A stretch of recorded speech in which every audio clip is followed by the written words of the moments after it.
Alright, close enough to 9 a.m. And this time, making absolutely sure live button is actually pressed. Not on soon screen. No more hour-long radio drama this time.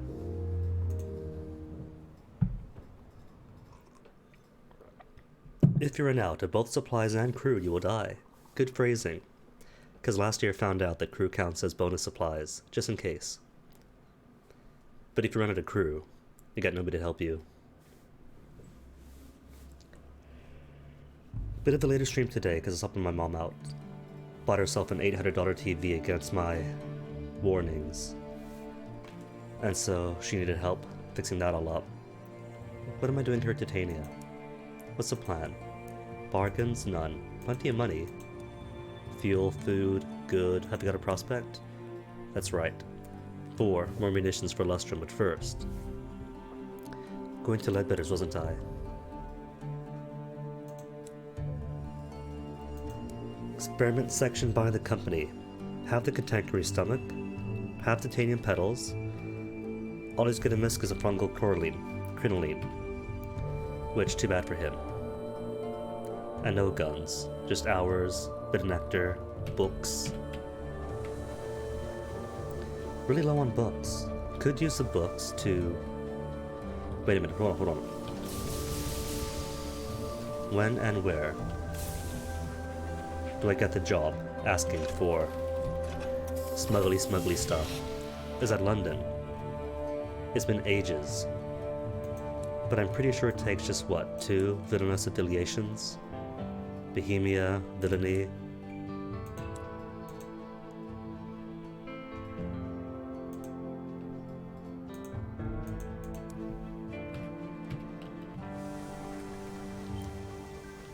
I think it might be 2 Villainy that stop back by London, then they tell you to come back to Titania and check something out for them. Most easily done if you have a unlicensed chart on you. Which I haven't, I spent all mine, I think. Yep, all my charts gone.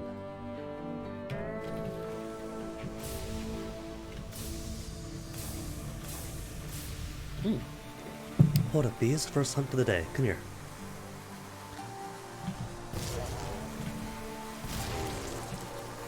And more bees even.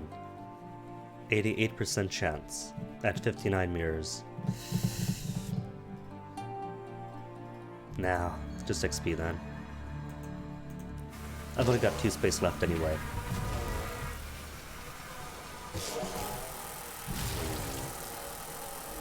Rip. 2 minutes in, and already out of heat.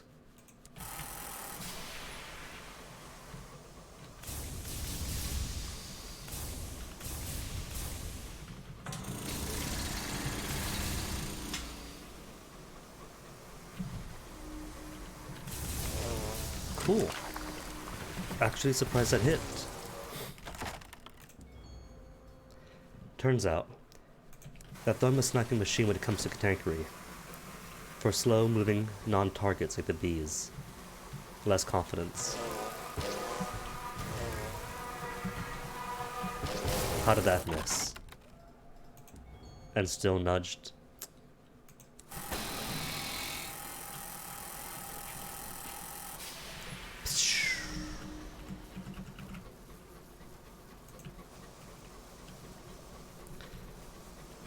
And neat. That counts as gone long enough for a new friend to spawn in. Come here, Marauder. No dancing. 1, 2, 3. Hey.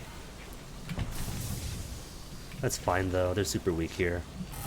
If he wants to get 2 shots in, let him. Weaponry, even more. And I've already got one in the bank, so nah. Just unusual items. 11 gossips! Finally back in the double digits.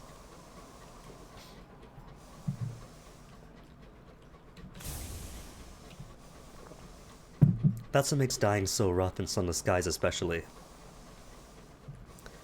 Took what now, a whole day's progress to get back to as many intangible stuff as he had before. Ambush? Yes! Oh, right. Just hit the wreck.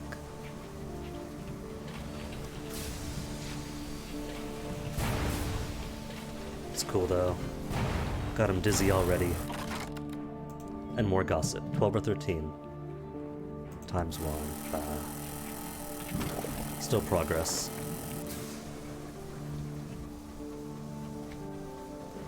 So let's see, the driver wants Old Tom's Well still. But I got 5 fuel, 3 supplies, and full cargo already. Yeah, it's doable.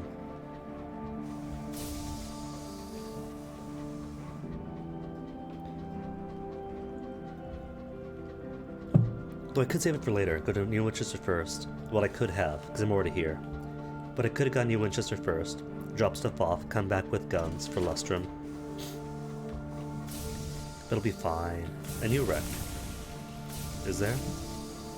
Or is that just a rock? Yeah, just a rock.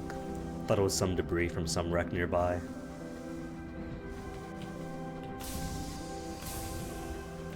The repentant devil smiles. First you conquer nature, then you preserve it. A trifle arrogant, no? Nah.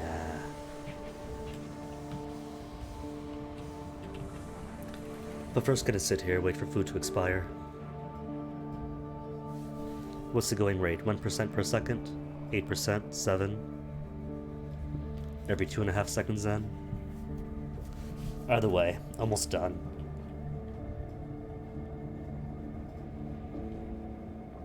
Three, 2, 1, 0.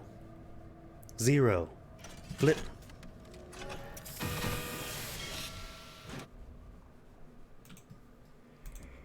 Hunting party, sure, Terror Fallen. Then port to port. Sapling knots, just what, 50 sovereigns? Oh, they take up no space, so sure then, I'll take some. To Port Prosper. Okay. I don't mind infecting Port Prosper. More guns. And 2 space left now, let me see. To go from here, with 4 fuel and 2 supplies, all the way up to Lustrum. Nah. If I'm gonna go to Lustrum, I won't just bring 3 guns and be 1 short, but bring all of them.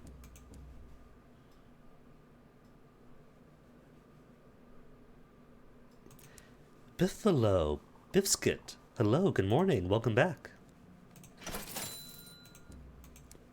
Supplies done. Phlegmatic researcher, have I got research for you? Stomachs of the Cantankery. And the Titania Petal. Did I show him that yet? Or did I die first? Eventually, the phlegmatic researcher requests you to visit his cabin. An orchid, similar to the Titanian blossom but for its size, sits on the table. Perhaps Titania is the orchid, he muses. It is an orchid at least. What, on the Bifskit? Oh, you mean the title, right. Forgot all about that. Made it, pleased with it, then forgot all about it. As I tend to do. 39 Sky Stories. Sweet. Alright then, so Old Tom's Well is all the way out there. Alright then. New Winchester it is. There's Flotsam right down there, but I got no room for it. Carrying Crab Boy. So you're the one carrying then?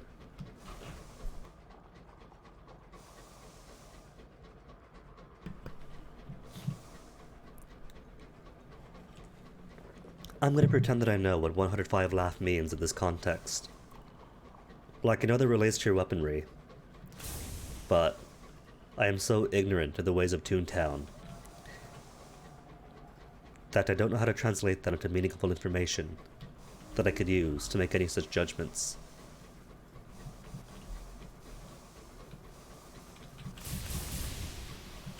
But check it below. New engine, Altani class Outrider. Finally, I'm making some progress after dying prematurely. 1.5 times. It's weird, isn't it?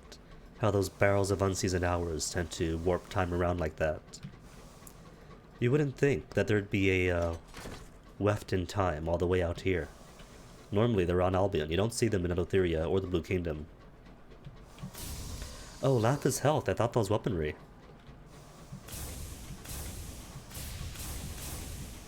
You see how ignorant I am at Toontown. And yet still you beg me, when clearly I would just be a load.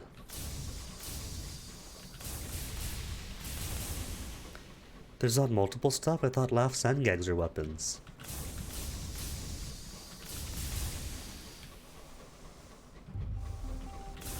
There's the music. I was feeling awkward here for a second. Then it fades away. Check this out though. I can go under the trees. Not entirely, not where the rocks are, but under the branches at least.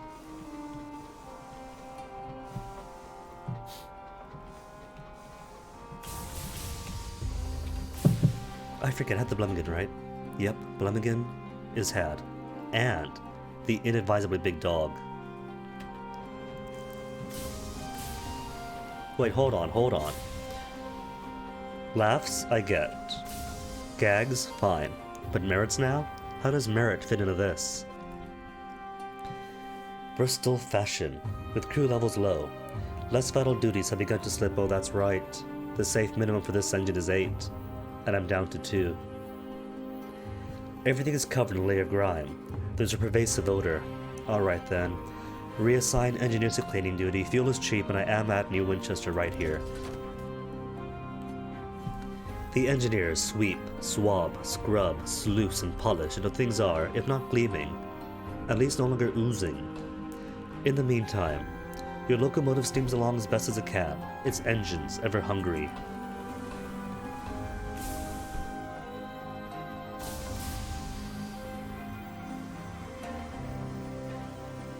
Ooh, forgot to look it up, but apparently there is a way to have the Stream Deck mute the mic remotely.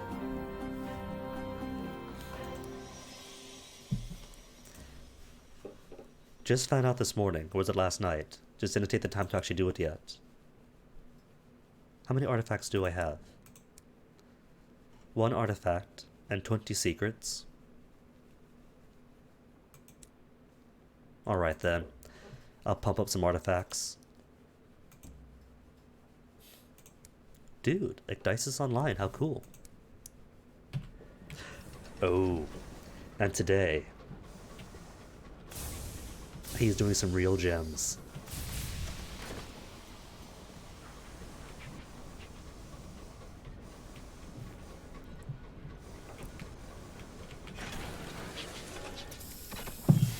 Cellbot? Wait, you have to wear a suit. You're telling me that Toontown is a mecha anime? You gotta wear a suit bot in order to fight the Evas. Fight the Angels? It's been too long. Whatever the nomenclature is. To fight the other Gundams.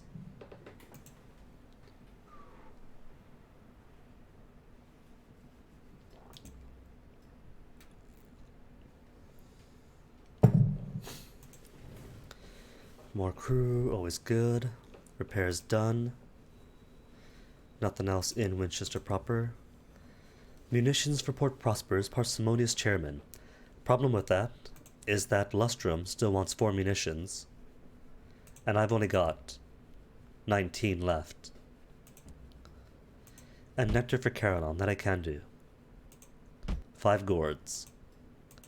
Okay. Toss you all away. All of you as well. 4, 5, and 1, 2, 3, 4. And I guess if I'm going to go back to London eventually, I might as well bring stuff for the parsimonious chairman. Level 36 Mr. Hollywood. Is that good? Is that a lot? I have no idea. I never played. I've watched 1 casual playthrough and 1 speedrun, and that was it. So I am totally ignorant to the ways of tuning and towning.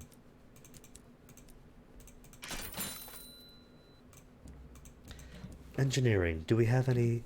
They don't have any, assaying here. What else do they have? Cargo bay, 5 hold, an auxiliary? Maybe. Shimmering Jemmy, already got that. Plumbing, cozy cabins. Should I give them plumbing? I mean, just for the sake of being nice. I don't need a whole buttload of crew, because that eats too much food. But still, flushing toilets, hot and cold running water. Canning system, got one. Winch and pulley, plus 8 hold. But it's 1,000 sovereigns, when it could get better from the Portsmouth House and from Albion. I'll hold off then.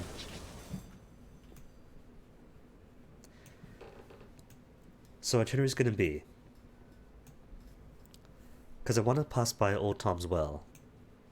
Carillon, then down to the well, clear out some of the map, circle back around, Lustrum, then back, then Albion, I think. Good plan. Not the most efficient, but it does get us there. Close to maxing, really. What, so 40 then is the max level in 2-Town, or is it 50?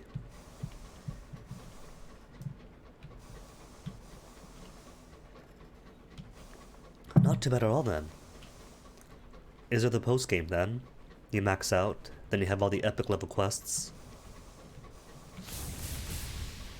Which, can't wait to see what Sovereign does for the max level content here.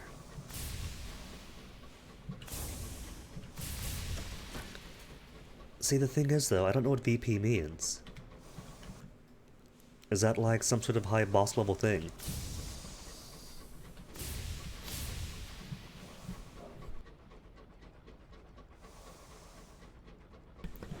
So second prestige then, you start off on the bottom, work your way to max, prestige, then back down to the bottom again.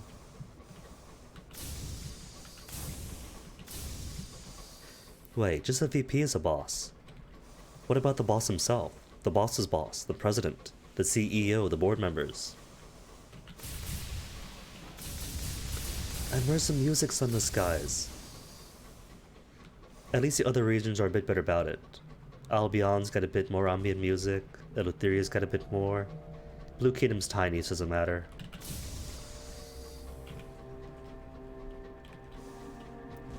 But I guess the Reach was the first one, wasn't it? Beautiful place, love it. But the first one is always a pancake. But no reason they can't go back to it and put some more ambient music in, you know? Some low, lonesome notes to keep the captain's company on these empty skies.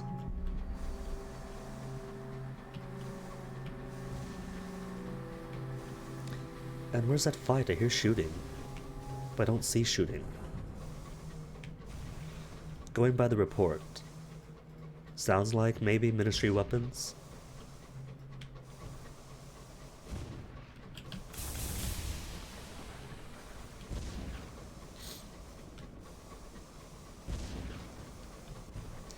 Getting louder, but still not seeing. There we go. Finally got some exhaust in. Takati versus who? Oh. Well, cool thing is, right? We just killed somebody, and because somebody died, I get the XP for it. The AI has no need for XP. So all of it filters right down to me. UCE Bittersweet Aria, cool name and cool progress. Though I suspect that the Marauder or whatever might have been stuck in place, as the agents sometimes are. But still though, not gonna diminish our victory. Early game. Ah, I see. Does that then require like max level to do the CEOs? Max level, late game gear, and full Log Horizon strats. Log Horizon was great. If it's any show that needs a third season, it's definitely Log Horizon. But you know, people get arrested, and things suddenly grind to a halt.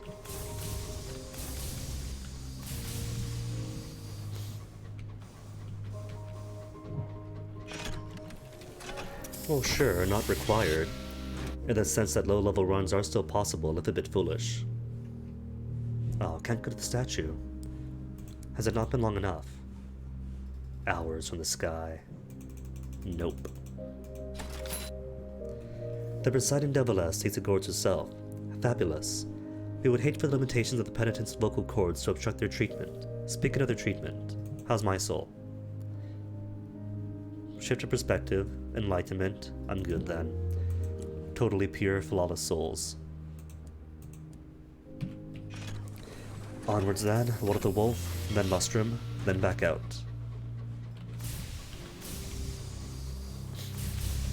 So pretty much at this point then, for your at Toontown, it's pretty much just a grind, isn't it?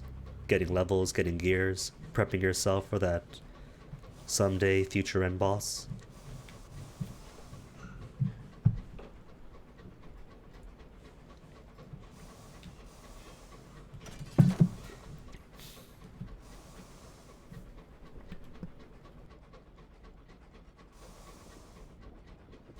You would think, though, that with the resourcefulness of a business and the people attached to it, that long before you would start that fight, they would issue a gag order.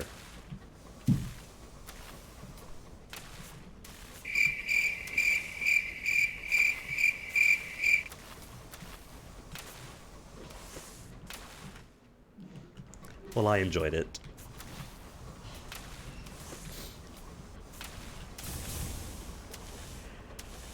The bad jokes are the best after all.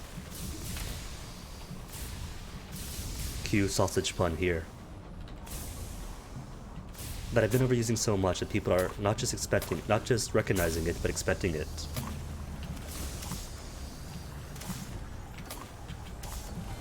Oh no, don't get too quick, X.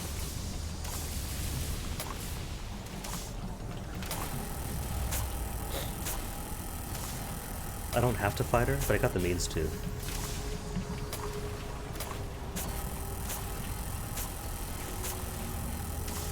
And it turns out she's mean too, dodging like that. Ooh, excuse me.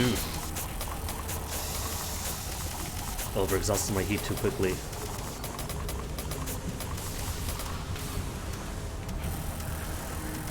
That's it? Cool.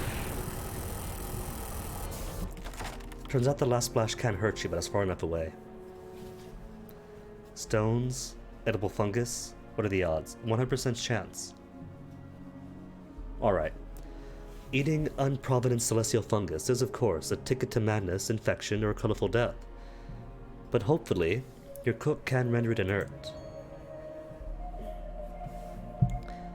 Your cook is reasonably sure that if they cut the fungus into strips, hang it, and smoke it for a fortnight, then fry it thoroughly, it will be digestible. He makes no predictions regarding the taste, though. Still, though.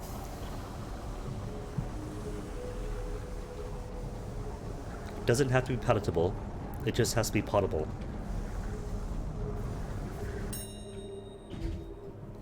Below, beneath the scudding clouds, a speckless structures cling to a shelf of ice. The well winds drag your engine like a frantic clutch of a drowned man. The well gapes. No partials. Cool. Full success. You have to doubt the game, because even though it says like 100% chance success, they include partial success to the 100% success, even though partial success is inherently partial failure.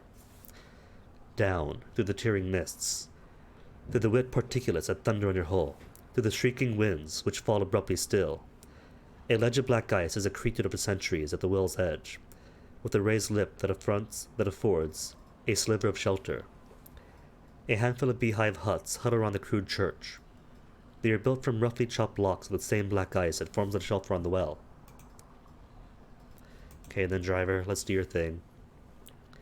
The incautious driver strides to the very lip of the well, and leans precariously out to stare into the depths. The well winds pluck at them. You grab a handful of the coat just in case. Dry lips today. Sorry. Can you see them, Professor? Glimmering in the dark. The bones of the sun. The driver looks back at you, their eyes suddenly as green as old emeralds. A messenger came, inscribed with signs of peace, but it bore a well seed. Murder beneath the arches of heaven. The driver's balance shifts. They lurch, and you pull them back onto the gritty ice. When they look up, their eyes have returned to their customary blue. Thank you. My head is feeling very crowded, but the impulse has changed now. I need to return to the nature reserve. Its home is there, or its parents? Its master? Not sure. I don't speak fungus. What I do speak is spotting and sniping a scribe spinster on the perpendicular. Or the former perpendicular. Too hasty. Perp. Nah, dodged it.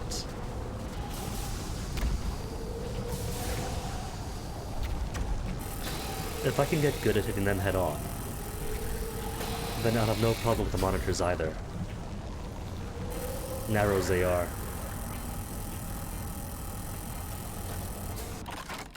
Because the monitors, right? Super easy. Absolute pinatas. Unless they get distance on you, and then face off, and start dancing away backwards at perfect speed.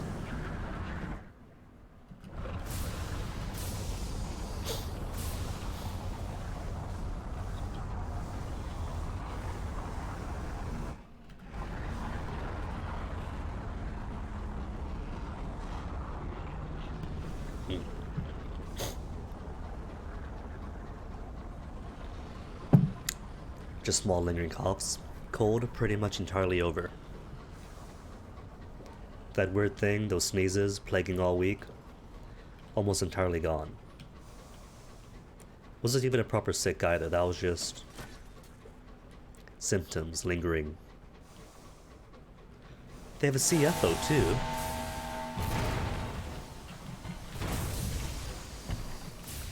Unites. What does it even mean then in the context of Toontown? Trying to figure out this jelly bean stuff and missing the dudes right in front of me. Past that peak, hundreds upon hundreds of time, by which I mean like 5 or 6, and just now does it register.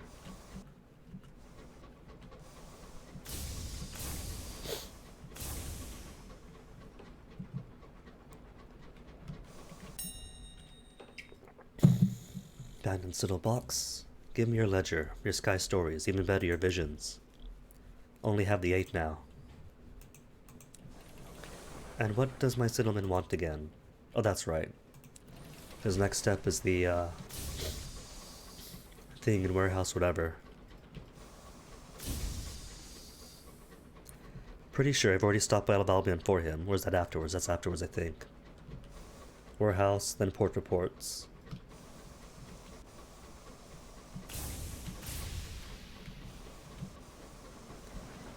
And his questline doesn't take too long, really. Just had the unfortunate death to interrupt it.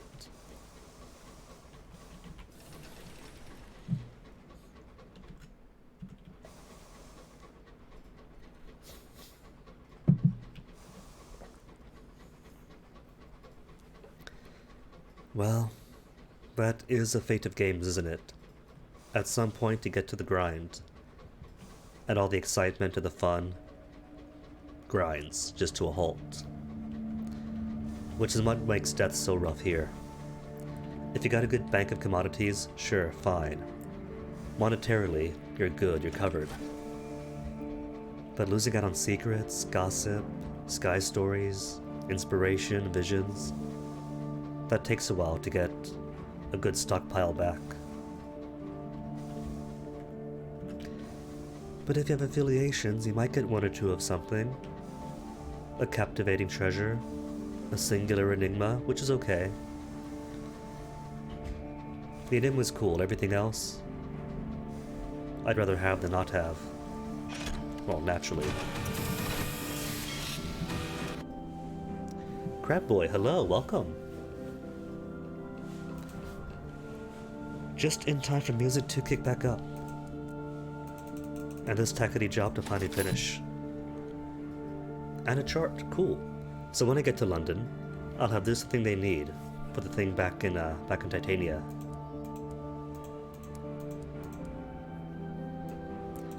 Has it been long enough yet? No, it hasn't. Observe crew in action. Your presence will surely keep them motivated. Back-breaking labor. Frozen drops of sweat on every forehead. Between gasps, a few line of an unfamiliar working song. Working dawn till dusk. Our pickaxes are blunt, but not for a penny more, 'cause our captain is a splendid boss. Crab Boy, I've heard that Biffalo's been carrying you through Toontown. Is this true? Thought it might have been the reverse.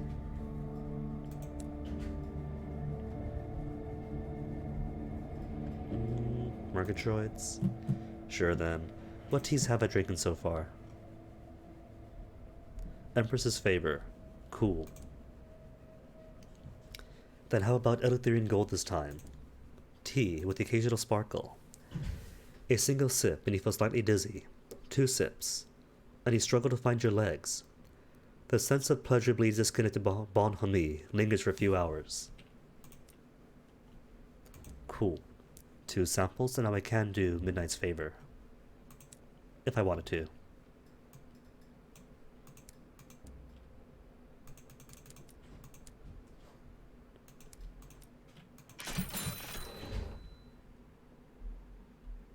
Unexploded shell already.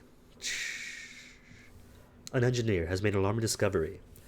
An undetonated shell from a recent battle has penetrated your hull and lodged in a cavity under the plating. It is still there, buried in a nest of pipes. I could leave it alone, and since I'm going all the way back to New Winchester right away, I'll have plenty of time for it.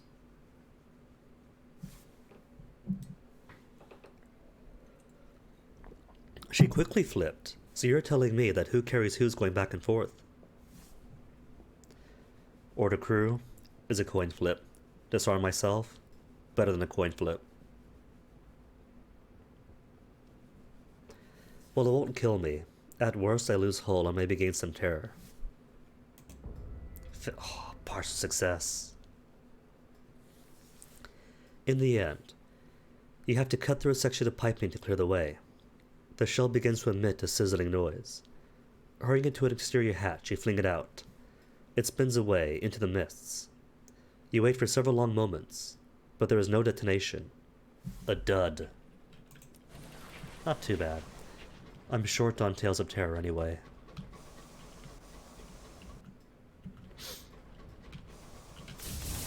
Alright, but given the amount of hull, good amount of food, good amount of fuel, gonna steal myself another curator egg. And I've already got Mr. Penny Seal, right?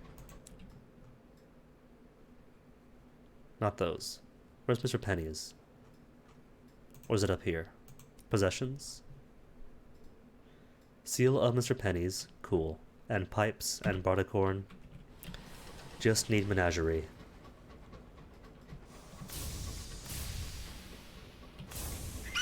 That counts as flipping.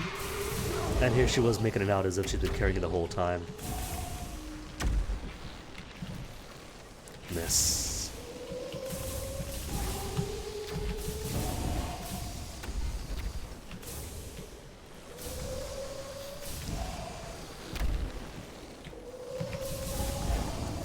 Nice. Direct hit from straight on. That's a miss. How those were misses, I don't know.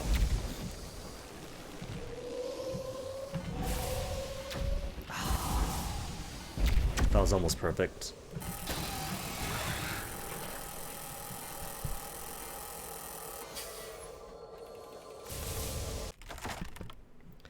Crew with axes or experience. How much experience do I need? 4,000 left? 2,000 left? Alright. Bronzewood it is.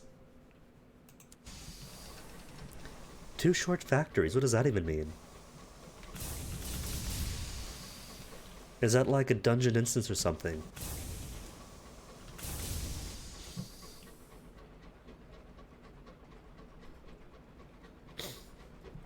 I don't want to know it's that bad. So is it like an instant dungeon? Instanced dungeon?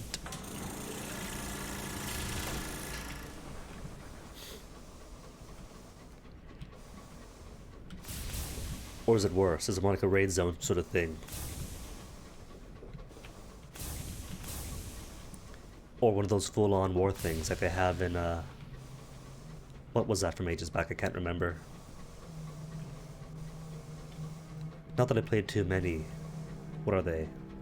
MMOs. It turns out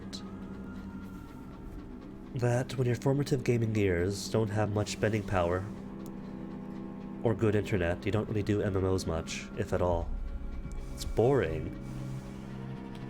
So it's a chore is what you're saying?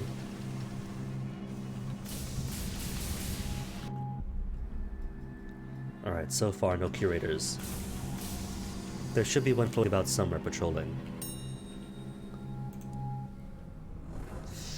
Oh, if he's ahead though. Really? Nothing so far? I'm gonna be foolhardy. I'm gonna be foolhardy and check for more. Okay, Cavi, you tell me.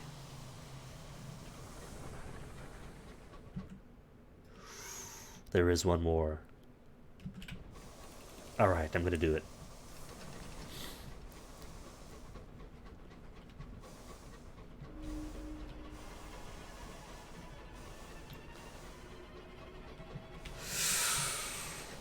Or not gonna do it. It's already curated there. Who? Because he's in the eggs. I could take a few pot shots at him. But fuel is dropping a bit fast, and if a second one popped out, kind of don't want that. And for my efforts in a decision, I got a crockery. A crockery for the game to make a mockery. What does being Mr. Hollywood mean? You make it sound as if you have like some sort of mecha anime suit on. But is that like the class then? You wear different suits and that gives you different class stuff? Healer, tanker, whatnot?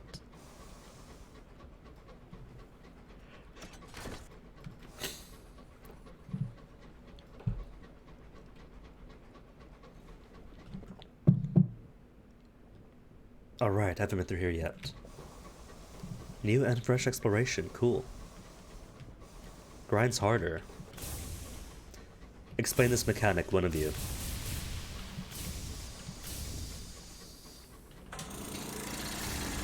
What is the benefit for being any given mister, as opposed to any other mister?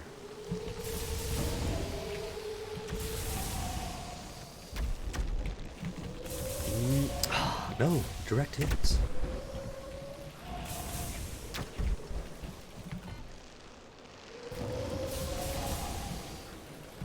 Slightly better. Nice. Improving. Secret is no mouse. Mouse is a crutch. Oh, is that what it is then? It's not like different classes or suits you change out interchangeably, just different levels? Just given names rather than level 1, level 2?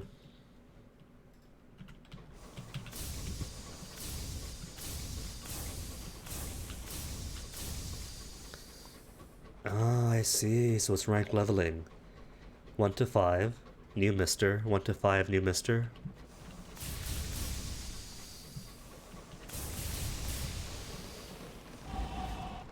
Hear new fights. What's right behind me? It's coming off the left ear. The left headset strong.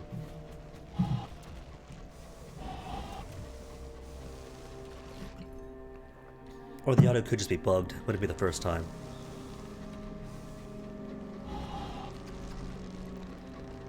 $40 VP rounds to get to. Oh, you poor thing. I hate to say it, but I don't really enjoy games once it gets to the chore part. If it becomes a job, then I get bored and walk away, and play some other thing till that becomes a job.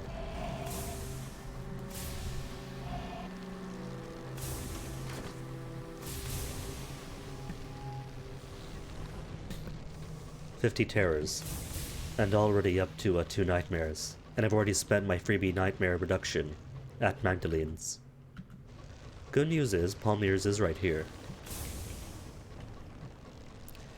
And then of what? Maybe enough tickets to, if not to zero, get pretty close to it. Or, alternatively, I could watch it. You two could play and stream, and I'll watch you both. Compromise? Compromise.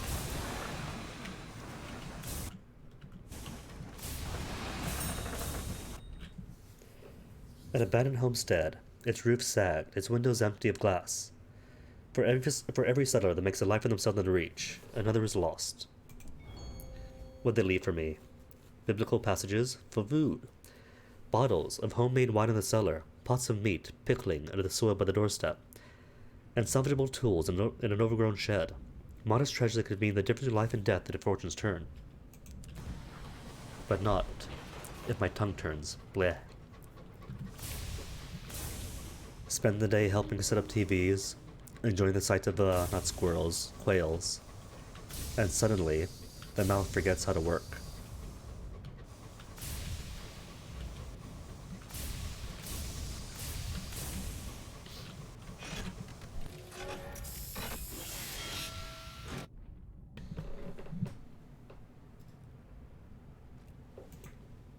Arrivals don't need too many.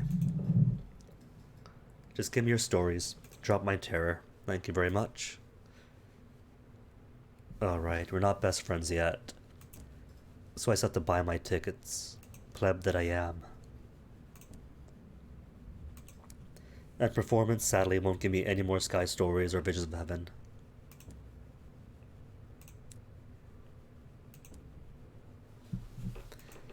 Terror fallen, terror fallen. So what again is the current job? Pretty sure it's clown the geese costumes at Port Ware, Prosper Avon.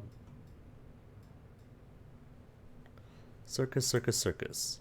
Costumes from Port Avon. Could have done that ages ago.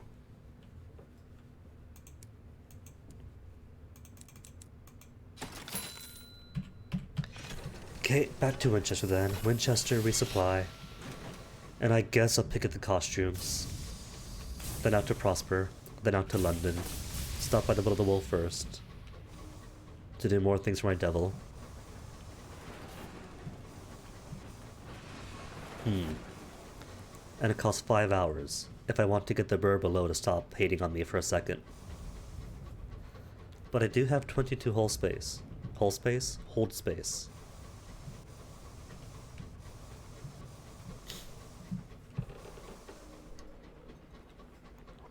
Alright, should be easy then. Plus, accommodate that the most serene mausoleum is between the Will of the Wolf and the Avid Horizon, so I can resupply, drop stuff off, then back to London right away. Okay, Biffalo. What on earth is a front 3? Is that tactics? Do you have, like, real-time tactics in these fights where you put people to the front, to the back, to the flank?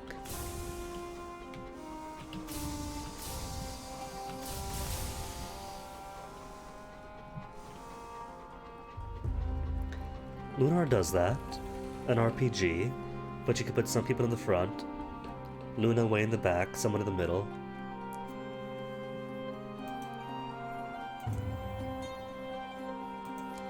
To port reports, give me more secrets then. Never enough secrets, especially since I don't have my aunt yet.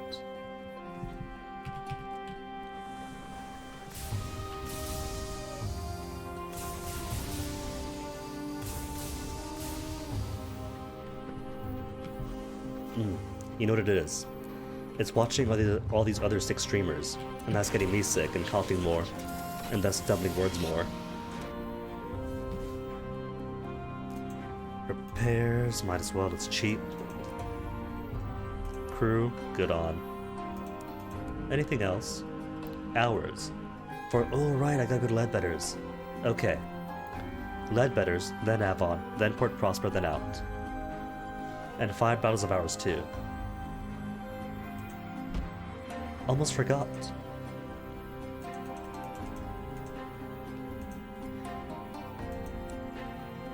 And you folks want what then? 3 guns. And 5 more hours for the brewer below. So 5 for Ledbetter's, 5 for the brewer. And is it enough fuel? No, it's not. Got plenty of food.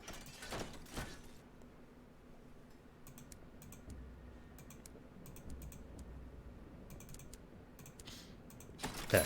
Perfect. And once I drop these off at Ledbetter's, I'll have more than enough space. Got the guns, right? 3 guns? Cool. Perfect. Cry havoc. You hear a disturbance and... oh dear. It must be the dog again. The baritone percussions of his barking echoes through the locomotive. There's a pressing question to consider. Where's the noise coming from? Old men, robber barons, loan sharks. What are you guys talking about? Rats. The inadvisably big dog might have gone after your adorable, vicious rodents. Best check he's alright. Aww. The rats' quarters are even more calamitously messy than before. A thin sheet of saliva coats everything, including some of the rats. No one takes notice of you. Both the rats and the inadvisably big dog are preoccupied. Put the fear of God into them, or at least the terror that only a bugle can sound. Or grab that dog. You leap forward, hands closing on the inadvisably big dog's tail. Not the tail, the bugle. See, you say that I wouldn't understand. But how could I understand if you don't tell me? You find a bugle among the rat's effects and put it to your lips. It tastes faintly of fur, rust, and copper. You blow through the instrument. The sound sends the inadvisably big dog scampering in terror. And look at that big nose. That big nose, that big tongue, those huge puppy dog eyes.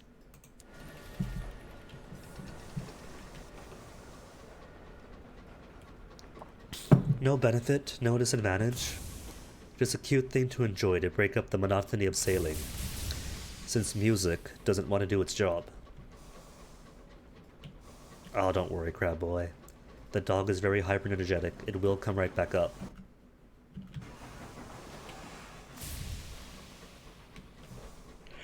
And how's the XP for now? 3,000 to go. Cool. 9 more tracks, like music tracks? And are they allowed to use the word Blizzard in an MMO and not get sued?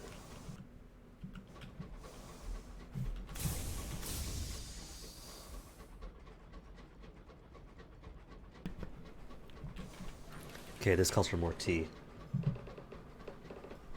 It's gone from lingering cough to resurgent cough.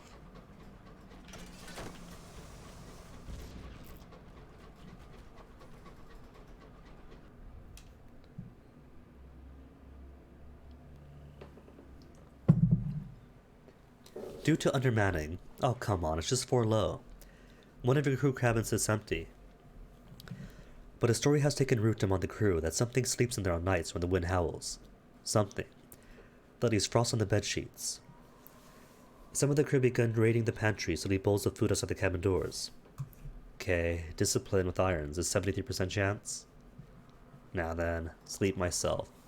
At worst I get tear and that's it. Success. The room is uncommonly cold. Perhaps there's a crack in the window, or its rubber seal has rotted. You leave and return to your thermals. It is a sleepless night. Boisterous winds buffet your engine. Your breath mist in the air. Your words stutter unrelentingly. Eventually, in the bleak ends of the night, you doze off, only to snap awake again. Were those footsteps you heard, lightly across the room? You fumble for the lamp, but your fingers are stiff. Giving up. You open the shutters and bathe the room in starlight. It gleams, silver, on a set of frosty footsteps. It twinkles with pale fingertips that dapple your book. Something has been reading it while you slept.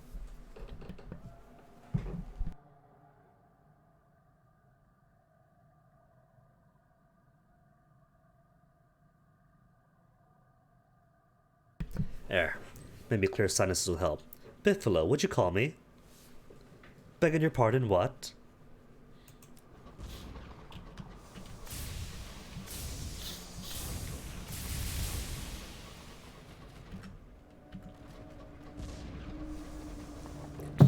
I hear combat, or are they? I don't have to help them, so long as somebody dies, and, as a curator proved with the Takati yesterday, I don't have to be the same zip code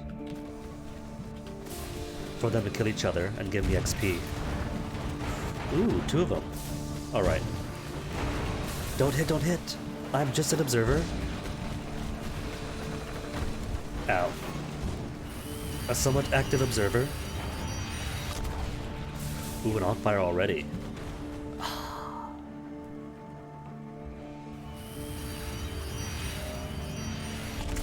I got all the XP for— why is he— hold up, hold up. Why is he hostile? Not hostile now, is he? Chart or cargo? Give me the good stuff. A triple lock cake. Chains and clasps hang like garlands across this expensive looking case. A cage catch. Your last chain slides to the floor with a jangling thud, and the lid falls open. Your crew jump back in fear. Inside is a bound-up creature, skin and bone and malformed clusters of organs, pulsing in time to his aggrieved lowing. Perhaps a native of some far-flung reach of the heavens, or perhaps an escapee from Piranesi. Regardless, your crew hauled it aboard. Someone was willing to pay for it. Cool. The cry emote. Oh, you don't mean mine cry emote that Biffalo made, do you? The Giddy 309. Speaking of which, Biffalo, when am I getting more emotes? Granted, I've only got the one emote, the one tier 1 emote slot, but I have a tier 3 to fill for my own personal pleasures.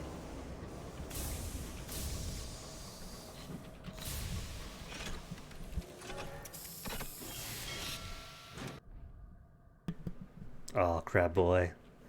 Sorry, but Crab Boy, what you could do is, with your bell peppers, you could unlock a random sub-emote. And granted, it's totally random. There's no saying which one of the one emotes you're going to unlock. Or, for 900, you can modify a single emote.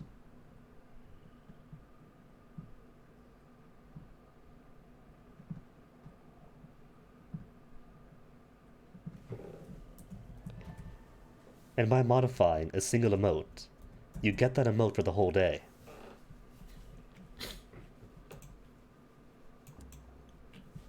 Yay, briefly without terror. What am I here for? That's right, you want hours. Supply up to 5 barrels of hours, a limited status reserve. Report to the capabilities inquest. Okay, just give me the money. 6,000 again. I could buy 2 engines if I wanted to. Get a whole fleet. Or what about if I get extra fancy? Oh, this is perfect.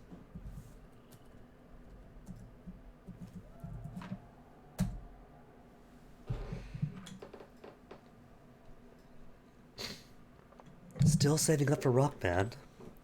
You could, or you could get all the emotes you want.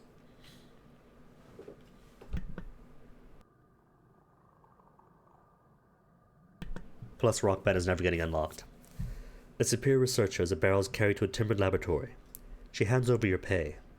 This is for your service, she says, and this is for your silence. She deposits a serpentine plant in a clay pot in your hands.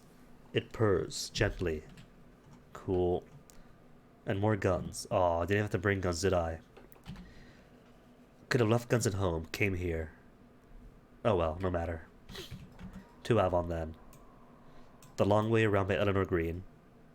Now just go through the storm. Funny you should mention that. As a streamer, I do get infinite bell peppers. So if I wanted, I could do Hanahuda all day. Just redeeming it for myself over and over and over.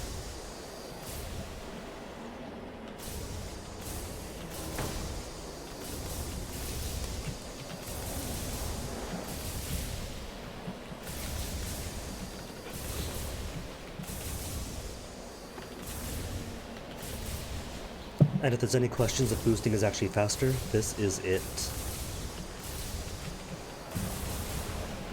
Factory? Can't do the factory yet, Biffalo. You gotta get more hours out of Lustrum for mining. And then, the prospectors trust you enough to count you as their own. And then you can blow up the Windward Company factory.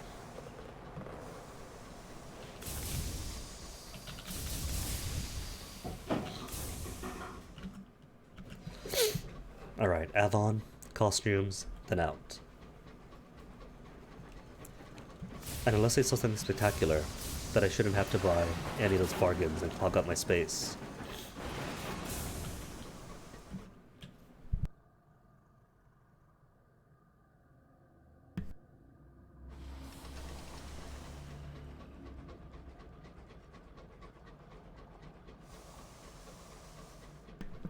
Whole morning feeling fantastic. Start stream, talk for a bit. Then suddenly the coughs come back, the nose plugs up. It's like being addicted to video games. And that is too cruel to accept. Oh, that's a miss, really. I'll count that as a shot so hard I went through it, but hit nothing vital. Ouch. Ouch.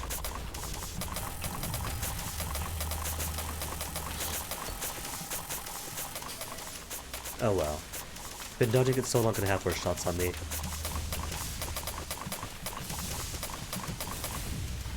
Still not dead. How now, brown cow? Cool. Finally. Thank you.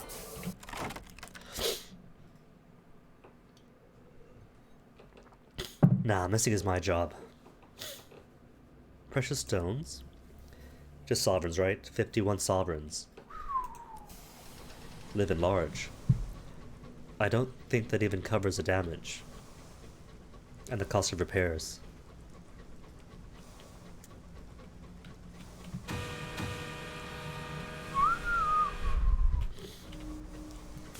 A distant nebula shines on this place. Its light is mellow as melted butter. Speaking of melted butter, Biffalo, this is a public forum, but I have to ask. The food been good lately?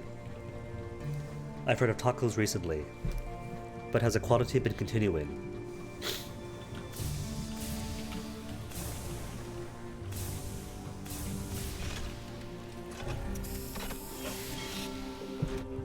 Port Avon on a quiet day. Repairs?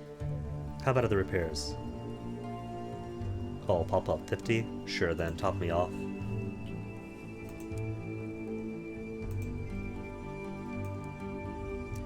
Purchase costume for the geese. The Oracle is a keen supporter of the local tailor. So is the clown, it turns out. She's a tidy, mousy woman with a fiercely strong handshake. So you're collecting the outfits for the geese. I have the costumes here. A nice little three-piece suit for the gentleman, and a ballroom gown for the lady. They'll be the most precious couple anyone ever saw. And I'm telling you guys, look up Indian runner ducks in costumes, and it's amazing.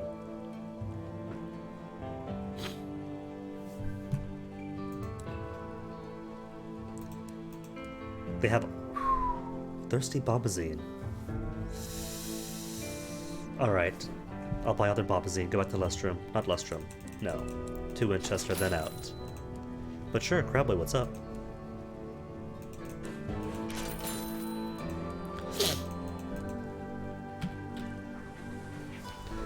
I can't interpret those emotes, Crabboy. The only emotes I can interpret are official authorized Guinea 3.0s, or Guinea 3 Dokis. So shell out for it!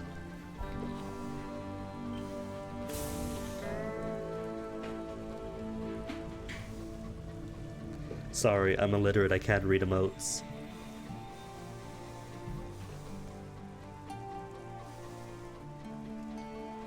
Or, I could turn on emote-only chat.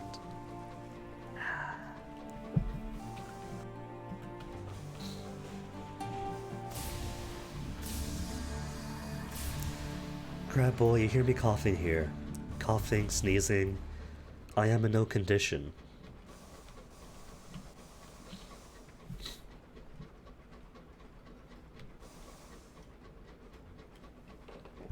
The only notes I'm doing is a whistling in my tea kettle.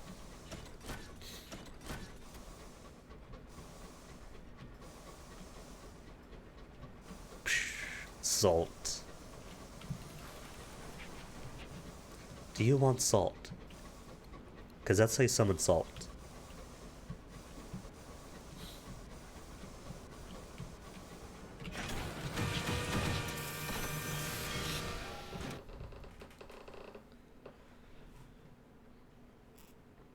Eggmonger. Even though the egg takes up space, right, and does sell for a pretty penny, I'm going to hold on to it.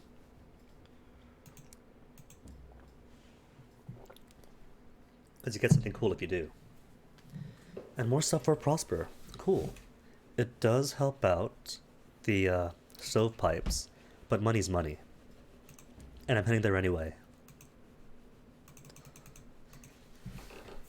So 5 barrels of ours for the burr below. 3 guns for Prosper. And how much bronze wood? 7 bronze wood. Do I have 7? I have 16.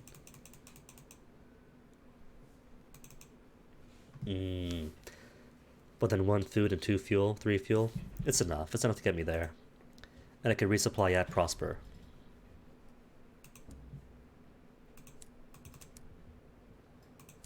Yeah, that's plenty.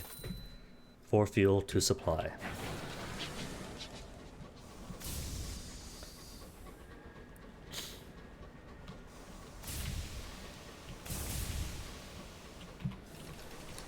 If you want singing, the game needs more songs. Listen to this. It's fantastic when you're like near port, and it gives you a small piece of ambience. But once you leave port, dead, absolute silence, leaving you alone with the thoughts and your internal acoustics, which is worse.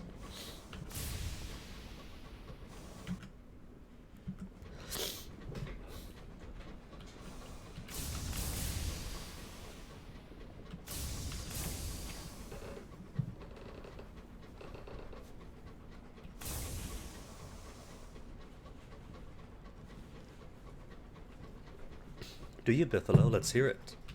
And speaking of which, missed out the other day over at, what is that one wreck? The Parseval. And the flavored text giving some verse of some old tune on the bottom. What'd I pick up? 5 fuel, 2 food.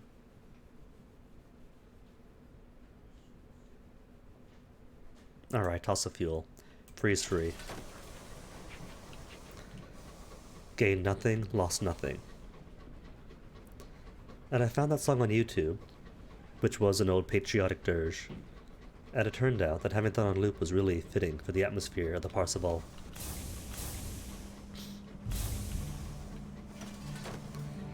See this? This is nice. It's not too overbearing. It fits the tone. But just as soon as it starts, it ends. An unfortunate occurrence. The locomotive lurches to one side. It may have been a gust of wind, a stray rock, or perhaps just a little incautious driving. The curator's egg is fragile, and pinned between heavy crates. And now nobody will pay for a fractured egg. But who keeps the egg between 2 boxes like that?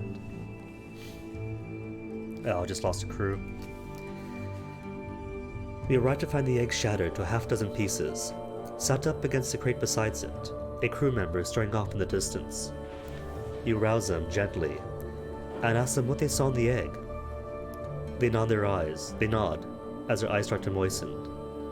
Prof, the voice is hushed. I want to go home.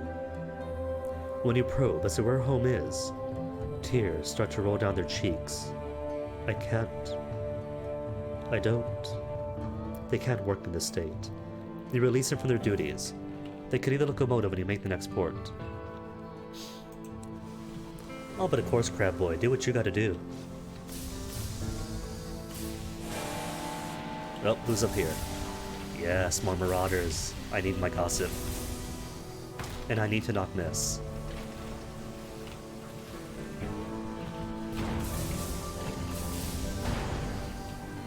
Final shot? Oh, I missed it. I biffed it.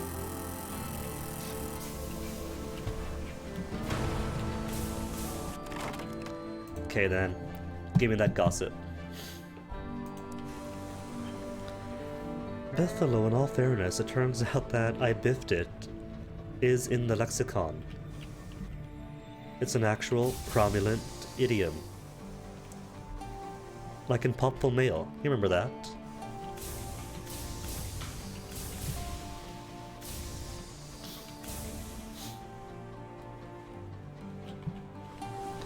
Boff it. Biff it. Twist it.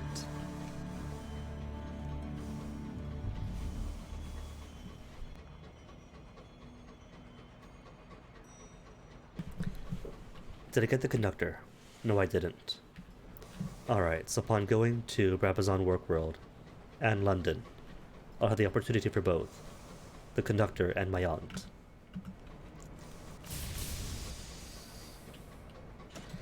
Biffalo, why don't you? It turns out there is an audience. An actual audience for Toontown Revisited. For any Toontown. Oop, what's here? Eels? No, not eels. I'll take a homestead, though. The homestead appears to be thriving. A family gathers outside to welcome you. Blue smoke coils from the chimney. Which is good, because that tells you it's not cannibals. Reduce terror, buy some time. Sky stories for supplies. Or munitions for Bronzewood. No, I need these munitions. Alright, just reduce terror. Hospitality is important in the frontier. The settlers invite you to join them for a meal. You enjoy a meal of sticky porridge and viney vegetables.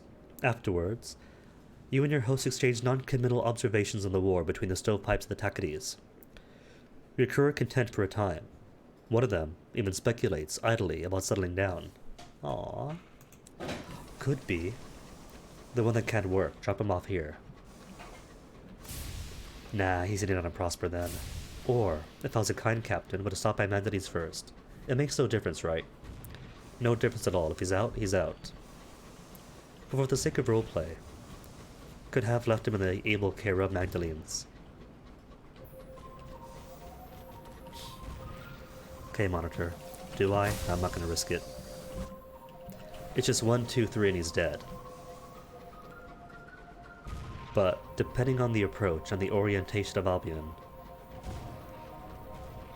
I might end up going to the Well of the Wolf by way of the Curator nest nearby it. Getting close? Well done, Crab Boy. Best of luck. Overtake Biffalo, and flip back around to carrying her.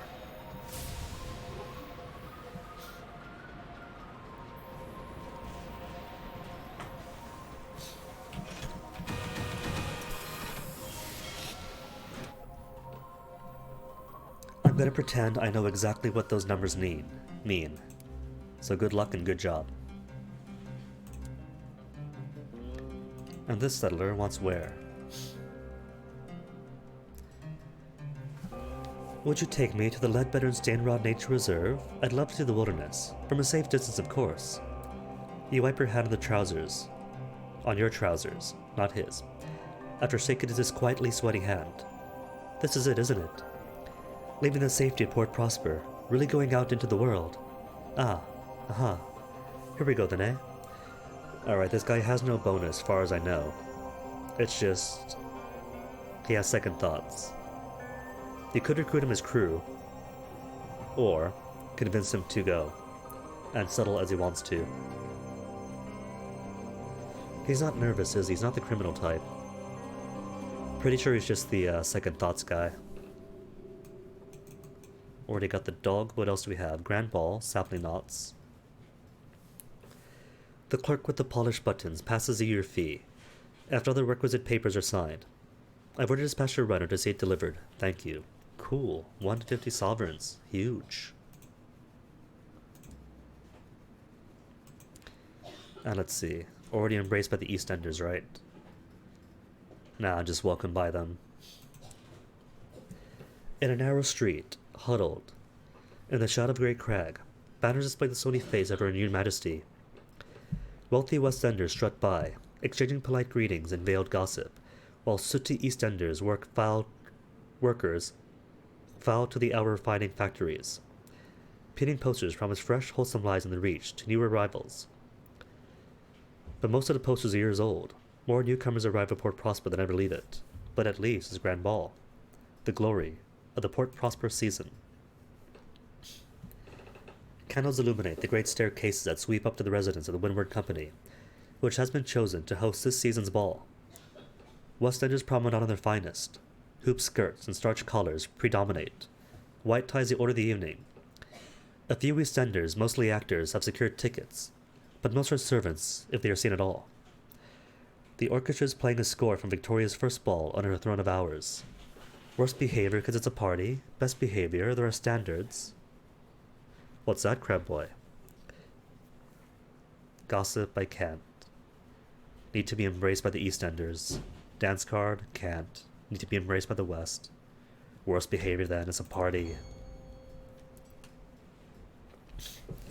You drink far more than is appropriate, willingly aided and abetted by several friends amongst the servants. You dance reels and jigs, disrupting carefully choreographed waltzes. You compare the parsimonious chairman's voice to a dented recorder. You startle, you outrage, you cavort. The older generation are appalled, the younger delightfully scandalized. Your friends of the gallery are quite beside themselves. The stories of what you did with the bust of the consort circle around the East End taverns for days. You are welcomed. Just welcomed. Nah, more than that now. Embraced by the impoverished East Enders. Okay then, and somebody wants guns. The parsimonious chairman is apparently delighted, and pours you both an almost but not quite indecent measure of brandy. So good to do business with a sky captain with an eye to the future. Well, it's only 3 reputations. And Bronzewood? Oh right. Brought Bronzewood for him too. 8,000 sovereigns. Oh right, I forgot as well. To fix a clock. A firkit of nectar. And a consignment of Bronzewood, I keep forgetting. Friday the 13th, I haven't heard I've heard of it. But I haven't played it. That's the one that's similar to Death by Daylight, isn't it? Or one of those types of games. And more books. No.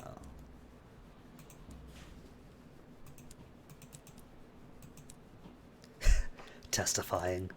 If it's any consolation, I didn't even read the testifying part. It just auto-translated in my head as terrifying. The human mind being pretty good about translating stuff and seeking patterns.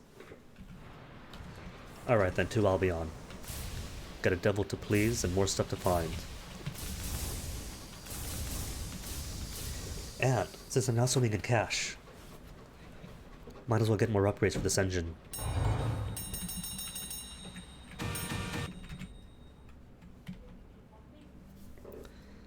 Check on the delayed package. It turns out that the previous courier was detained for having the wrong paperwork. Fortunately, the goods were impounded on this side of the relay. The board customs official is glad to clear some space in the cramped office. As long as you don't want to travel between regions without the appropriate paperwork, they couldn't care much less about the cargo. This package has been serving double duty as a card table for the last week, but now it is yours, and the people of Leadbetter and Stainrod's Nature Reserve will be glad to receive it. I don't think I've seen him play in either. I've seen plenty of Death by Daylight, and that Chinese knockoff, which is pretty cool. It's all about cards and whatnot, and has a cool aesthetic. But I don't think I've seen actual Friday the 13th gameplay, unless you count like the NES version, which is absolutely different. Customs agents are currently busy. They stamp your form without even checking your cargo. But never when I have actual contraband. There's always a possibility that they're too busy and just wave you along. But if you have contraband, you don't want to risk it. I mean, you have veils to try to hide stuff. But why take the risk, you know? There's hidden compartments, which you can't put into various slots.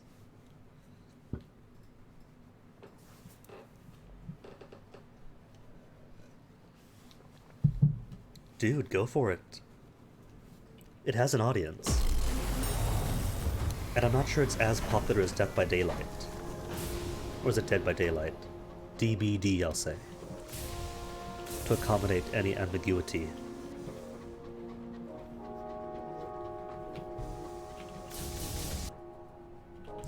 Like the first I heard of it, they tried the game, it kind of flopped. Then DBD came out and was better and more beloved. But it still has an audience. See, a change of heart. Called it. The settler emerges from his cabin, his suitcase clutched in his hand. I have had time to think, and I have to admit it. I can't do it. I don't want to go. But it's so warm here, and everyone's been so kind. Might I stay on? Or at least take me back to Port Prosper? His smile is brittle. This foolish man, right? He thinks it's safer and warmer and more comfortable on my engine. Well, he's seen nothing yet. Because we've only gone from Port Prosper to London, and that's it. I'll tell him I'll think about it. Maybe he's not cut out for your peripatetic lifestyle. Maybe he's better going off his destination. Maybe he's just being silly. Because the next stop is the Will of the Wolf. He's gonna see exactly what life on board this engine is like. Well, of course not right now. I'm online. You gotta watch me. His smile widens. He blinks several times. Of course. Of course. So much to think about. So much to do. I'll be in my cabin where it's safe. See, if he wants safety, he's in the wrong place. Imagine living out a mayfly span and never seeing the sky. The vagabond shudders. Ooh. If I can drop the vagabond off here in Rabazond. Oh, that should be a possibility. Like, how if you failed the Devil's Quest, you can drop him off at the Sky Barnet. Okay, hulking clay man in a heavy coat. Let's recruit you over. You ask the clay conductor where he would like to hold the ceremony, because his friend's dead in an urn. He looks about, confused, as though he hadn't expected the question. At last he comes to a conclusion.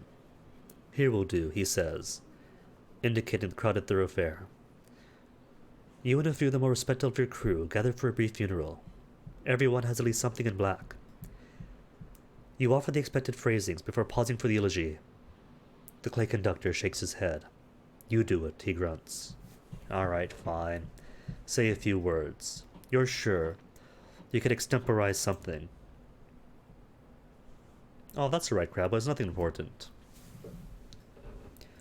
You render up a bounty of platitudes, benign wishes to the beyond, and modern remembrances of departed friends.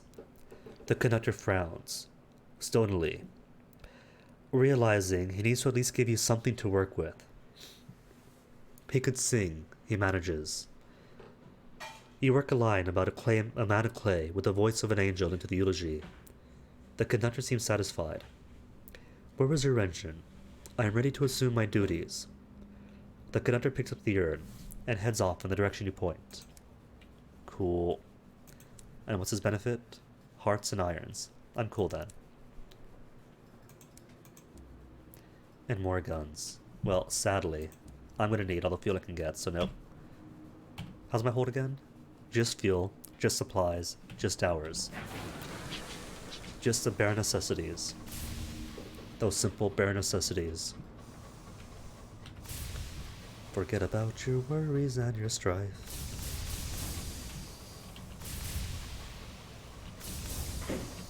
No. There will be no singing, Crab Boy.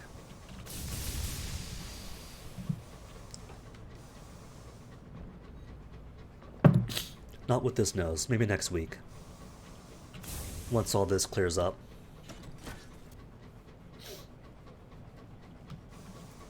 Do have a lime left. Plenty of rice, some tuna, plenty of spice. That should clear up the nostrils.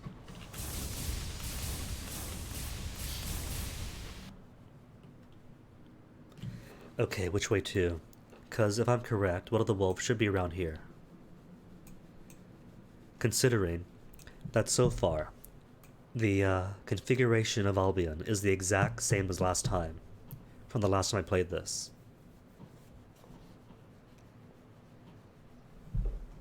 Which means this might be one giant island. Oh no, tentacle thing means left in time, doesn't it? Yes, it does. That wobbling jello. I could go in, but I'm not going to risk it right now. I'm on a job, on a quest, on a mission from the brewer below. Once I've cleared off cargo, I got other stuff I want done. Okay, I'm gonna be stupid. 3 shots dead.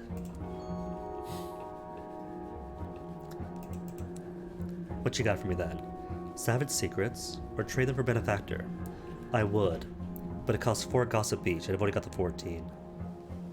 Alright, just give me secrets.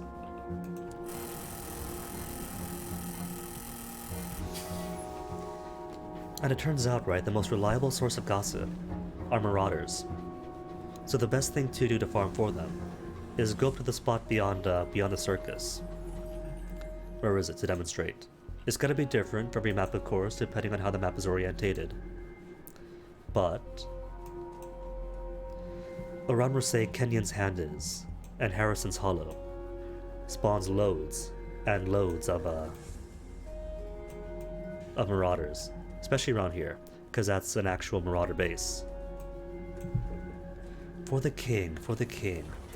Is that the phone game where you swipe left and right to make decisions?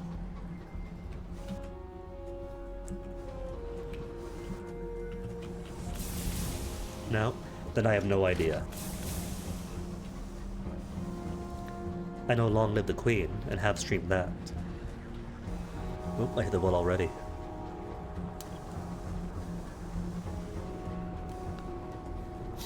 And not a single curator. Perfect.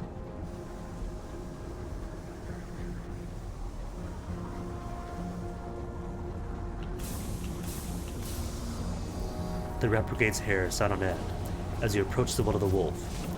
They refused to hide, however. A hole in the sky.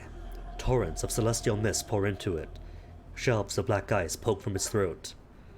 One of the shelves extends over the well mouth into a narrow spur. At its end stands a pitted cast iron bandstand. Descend. Risky descent, 58%. As good as slipping tails. The well wind bays like a dog refusing to leave his master's grave. Your driver rustles the rising winds. Success. The engine bucks like a dying pig, its hulls groan. Gritty black particulate clatters at the windows. With the last lurch, your locomotive crunches on the grimy ice. Your driver exhales. A good landing, not a gentle one. When you emerge from your engine, the winds push at you like a schoolyard bully. The cold bites. Beyond the lip of black permafrost, the well-mouthed gapes, wide enough to swallow worlds. Away from the ice, a cluster of hexagonal cave mouths perforate an icy cliff face. The yellow eyes of devils gleam inside of them. Think I'll introduce myself first, speak to the congregation of devils. They emerge, curious from the caves. Once they were dapper in pinstripe or delicate in brocade. Now they wear rags. Their brocade is frayed. Their pinstripe fade to porgy gray. You ask about their lives here. Silence. When you persist, one steps forward and opens his mouth as wide as he can. Plain song emerges, sweet with a sonorous drone. The devil's lips and tongues aren't moving. The song is coming from deep within his throat. You stand on tiptoes. The devil leans obligingly forward. You peer past his tongue, his tonsils, his gullet, and see a large compound eye, insectoid, iridescent, peering back at you from his chest cavity. The devil steps back. That is all for now, it seems.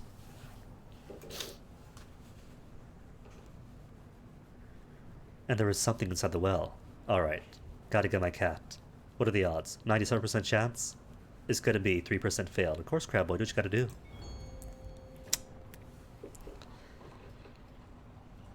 The devils trail you to the lip of the well.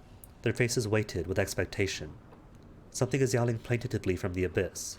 Something mortal, and odiously off-key.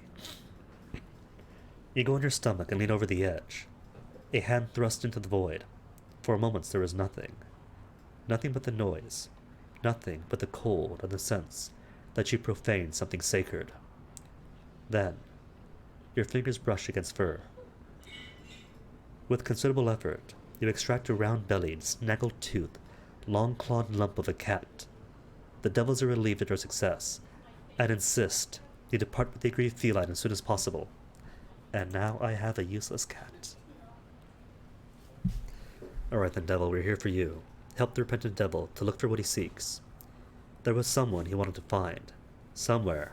In one of these caves. And since I've already done his ambitious pushing over in Carolina, I gotta make sure he's revolutionary. Oh no. I can't quite tell. In body, she is older.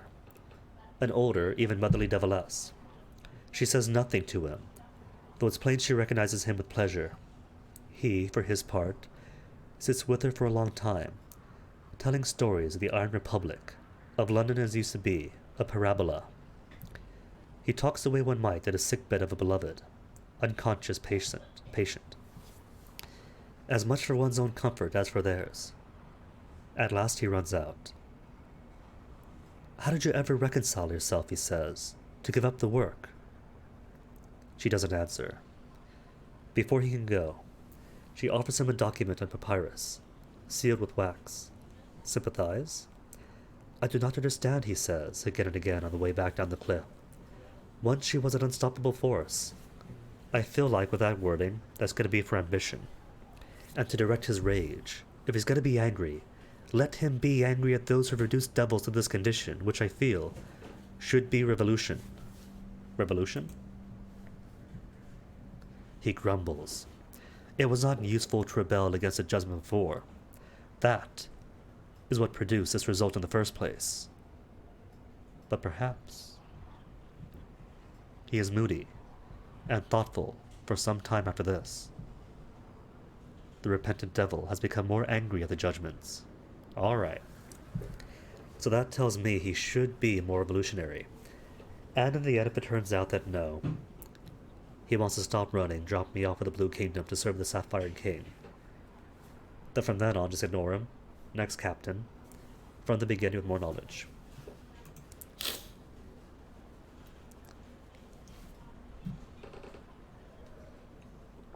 Okay, then time for bandstanding. A spur of ice juts for the carries over the well. At its ends is a bandstand worn by the wind. There, devils sing their hymns. Journeying down the bandstand is bleak and exposed. The well waits on either side. If you look down, you imagine movement in its colliginous depths. A temptation wells in you to fling yourself from the ice and into the abysm. You avert your eyes swiftly. The thing in the well begins to howl, and the wind scurry in search of a kinder space. It is a hollow, keening sound. The distress of something that can't be believed, still has more to lose. They're so loud outside. But one of the people outside is an absolute asshole. So if you say anything about his noise, roar, roar. Watch your well song. The devils struggle, out in the wasted finery, out into the teeth of the wind. It is a trudging line. They make their way to the bandstand. The devils mount the bandstand and begin to sing. Their lips are motionless, their mouths hanging slackly open. Buzzing plainsong purrs from their throat. The notes are scattered across the scale, creating only a tenuous harmony. Slowly, they begin to shuffle what might be a dance. Its movements are performed only with the feet. Are they drawing an alphabet? Hieroglyphs? The well's wail drowns them out, but they persist. After some time, the well begins to waver. The wind slackens. Slowly. Over the course of another hour, the well returns to quiescence. The devils, wearied, go back to their caves. Can't learn the alphabet. I don't have an enigma yet. Thought I did. Oh well. Could I investigate more? No, I can't. The bandstand is made from cast iron, modestly curly-cued and pitted by the harsh weather. You find the manufacturer's mark and date. The components were wrought in the promised days, just after London arrived in the heavens. While inspecting it, you feel the weight of the numberless fathoms below you. They pull at you. Perhaps, the child, you dropped a stone down a less terrible well. Perhaps you listen for the sound of it striking the bottom. Now, you imagine yourself as that stone, falling and falling. Okay, nothing else for me here. You return to your locomotive.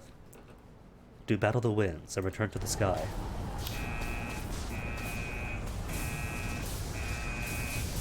Ooh, being in the middle now, as of a few updates ago, actually hurts your engine.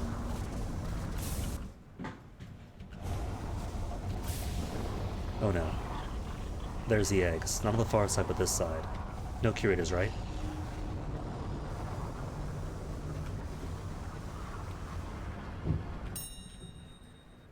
I'm gonna risk it. Twice. Saved twice in a row.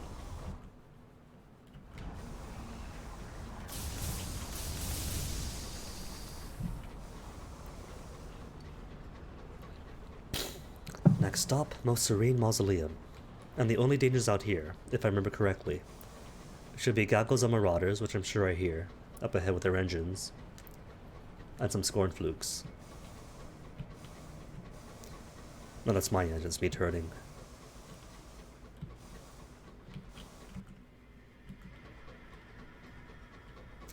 Although, 8 fuel, 5 food, I could go straight to the flotilla first. Cast out my hours, then come back to refuel.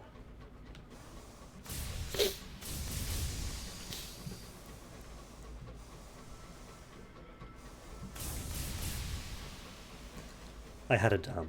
Almost asked myself if I remember to get the port report from the Well of the Wolf of all places. Which you can't. Only from major settlements.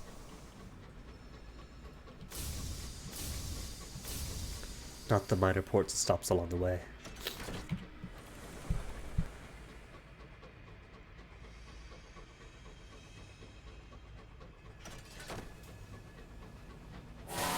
Oh, Marauder, hold on. Oh, 2 Marauders, hold on. Nope, just Resurrectionists. That's fine. Perfectly acceptable. Marauders here have a 3-shot automatic fire. These dudes, only 1 at a time.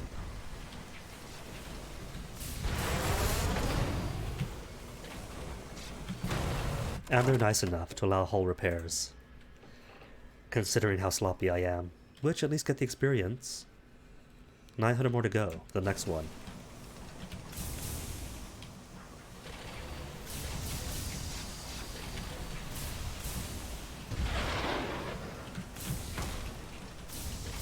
Tag.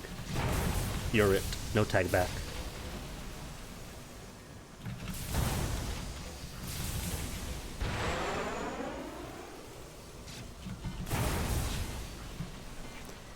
Two more hits and should be good.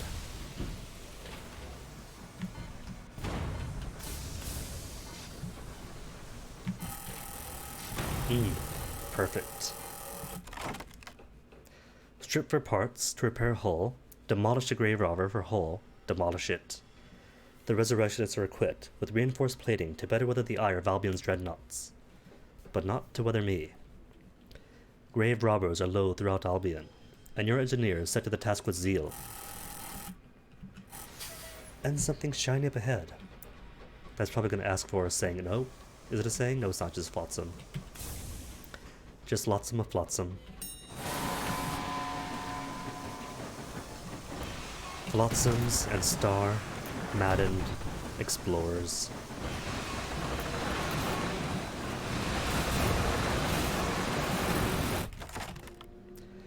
Search for survivors to gain crew or loot. 100% chance, I'll be nice. Success. You explore corridors whose walls and ceilings are daubed with unfamiliar constellations. At last, You find a cabin barricaded from within. It holds a crewman who seems lucid. He begs you to join your crew. Your own crew aren't sure. What if the Star Mantis seizes him? No. You'll drop him off at the next port. In the meantime, he'll be confined to quarters.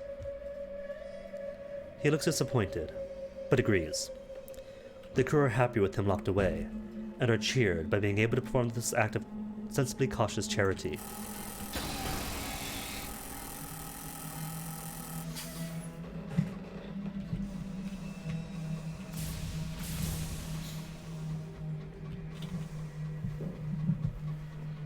Keep reaching for the wrong glass. You can't drink from empty glasses, it turns out. You could try, but all you get is air. If that.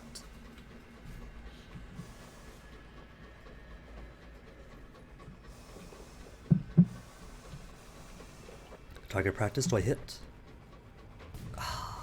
Just barely hit it. 7 points only out of 10. Oh look, never noticed, but there's a face there too. It's not visage. Like all the ship, sure, that's obvious. But when did that face get there?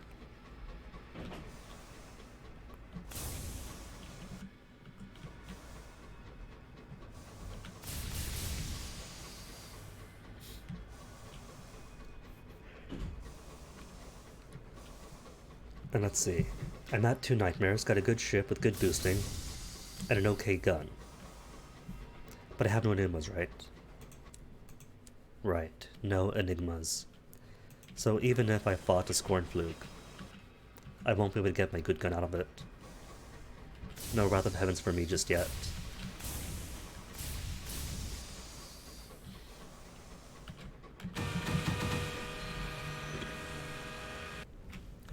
Back down to the cultists, descend the stairs. Finally, sacrifice hours to appease a burr below. A half-mad skyfarer once told you that the burr devours time, and that the doors of the avid horizon was sacred to her. And got a level up out of it. You pour barrel after barrel of hours into the sea at the statue's feet. There is no such offerings accepted. The sea does not tremble. The statues do not stir. You must simply hope that this was enough. You row away. Your little boat much lighter without its lucrative cargo. Okay, approach the gate. Nah. There's more stuff to explore here that is pretty fun, but I go without. First, there's a bathroom break almost 2 hours in, I gotta pee.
Alright, back.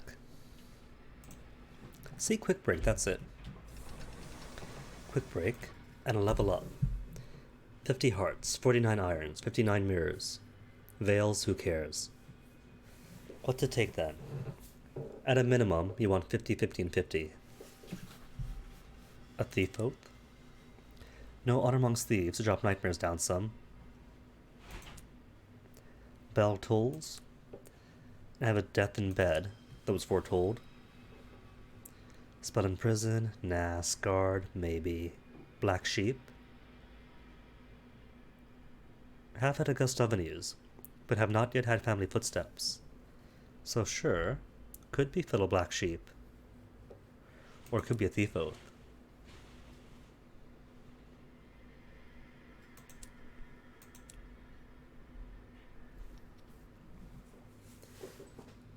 Nah, let's be black sheeps.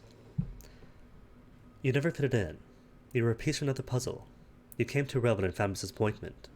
Their disapproval was a trophy, their condemnation, a commendation. Why did they resent you? Successes from our hearts, or failures from our mirrors?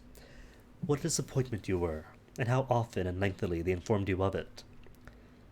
But the things that mattered to them were unimportant to you. You would find your own path.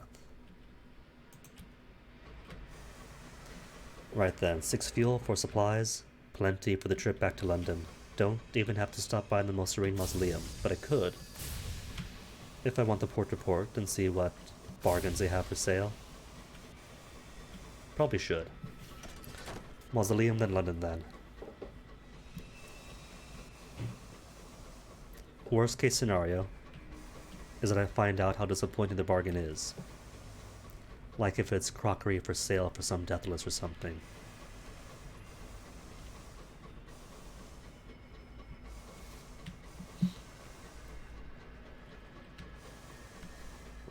Eels? No, not eels. Souls? Immaculate souls.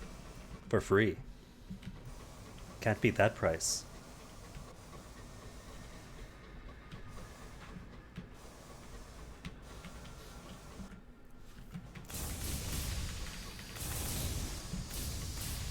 Where's my tea? Oh, you want tea? Oops. Tea is not in the rocks. Bad spot for it. Can't access my shooty button there. Did you know that the combat in this game can be played with the mouse? Don't know why I'd want to, seeing how distracting the cursor might be. All you have to do is click, right?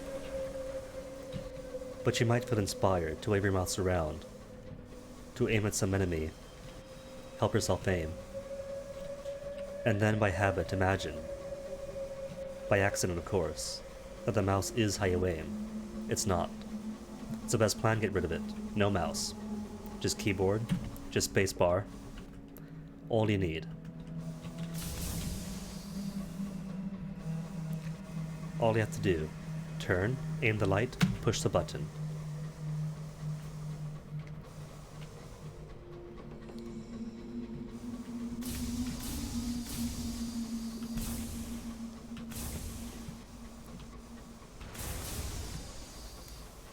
Ah, there's always combat around here. A dreadnought or two, a few marauders out west, resurrectionists out east, maybe a glorious dreadnought to mess things up.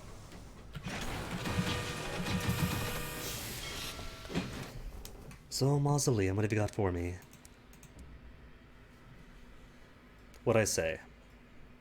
The recent death of a well-to-do widower has triggered an unseemly family squabble over the disposition of the estate. An indifferent solicitor has been charged with auctioning off various other deceased unwanted belongings. Unwanted to them and to me. And nothing else here for me. Inform the engraved mourner of the Chamberlain's fate. I forget I was sitting on that. He became a quester for the Martyr King's Cup and has abandoned his role at the Mausoleum. The mourner's tone is grim. Yes, we knew. The Chamberlain was always preoccupied with the deepest vaults. Too many visitors have gone down there, and come back with strange ideas in their heads. He hands you a sheaf of documents. Maps from his office, with his notes. They may prove useful. I'm giving them to you because the alternative is to burn them. As you turn to leave, he raises a polished finger. Before you go, a warning. Fortunately for you, you have not been chosen to seek the cup, but you should ensure that the journal is destroyed. It can only lead others astray. A second unlicensed chart, more secrets. You discover the fate of the Dismal Chamberlain and relate it to the engraved mourner, and cannot continue further from here. Future captains, though, can pursue the cup, but it's tricky, really tricky. Even with high-end stats, it's pretty much almost always a coin flip whether or not you actually succeed at it.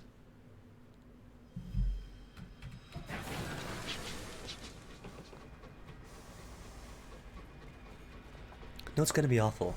Not only will the Most Serene Mausoleum sell crockery, but when I get to London, it's gonna turn out that the prospect is for the Most Serene Mausoleum to sell them crockery. Just to make a mockery of this whole economy.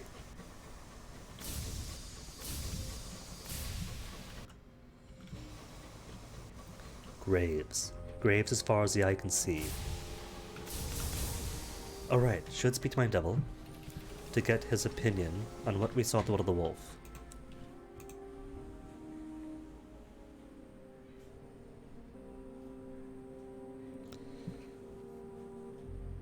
Agree to a private rendezvous. Oh, that. In a bit. Ask him more about rebelling against injudgments. Perhaps he will explain more now than he would before. It was a waste, the repentant devil says. The protests, the peaceful fight, and the violent ones. We were never likely to win by those methods. You wait. Control what something consumes, he says, and you control what it is. The feeding of the stars is delicate art. I had spent centuries in cultivating them, studying their palates, watching for evidence of their responsive growth. I had influence. Now, how much can any devil say the same?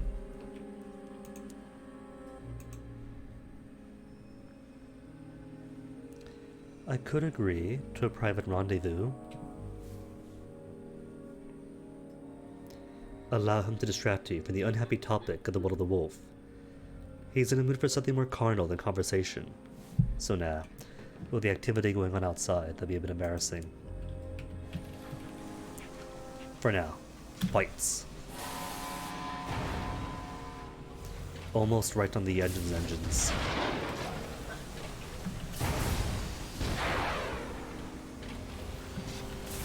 Oh! Embarrassing miss.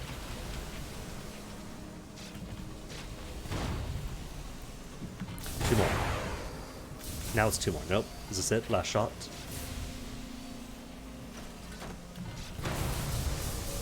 Cool. Just give me those freeholder pairs. Max me out. See, one thing I don't know. Sometimes, if you've been in combat and you get hit, you get critical damage. You can't find critical damage anywhere. Only way you find out is if the negative events fire, or you go back to port, heal up fully, and then critical damage disappears. But what happens if you're in the sky, you get critical damage, and then, via scavenging, you max out your hull? Does it then disappear, or is it critical damage that persists even at max hull?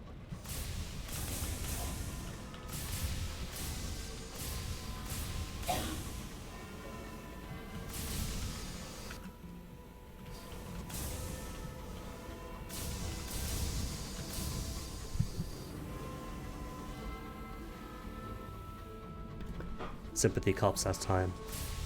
It's not creepy, it's just Big Ben. What's really creepy is all the weirdos that wanted it bonged recently to celebrate Brexit. Why would you want to celebrate that?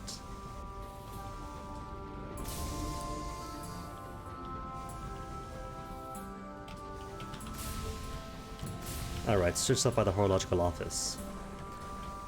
Since what was it, Brabazon that I went to last time, then failed? So I need a new horological assignment.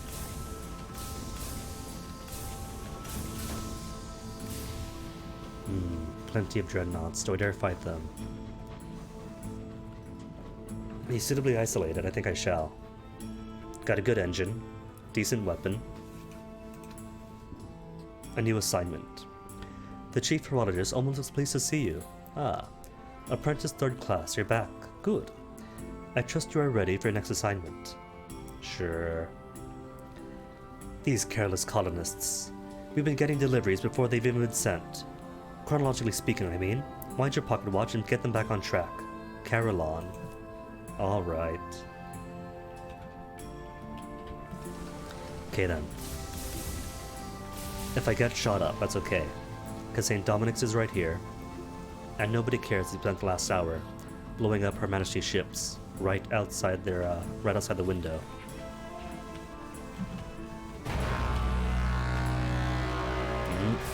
Don't be sloppy. That's sloppy. Just gotta take it slow. If I take it slow, then I win.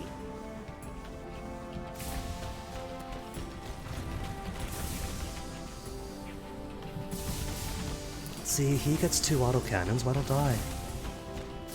I would love 2 autocannon, even just 1. With the rotating turret. Oh no, that's all my heat.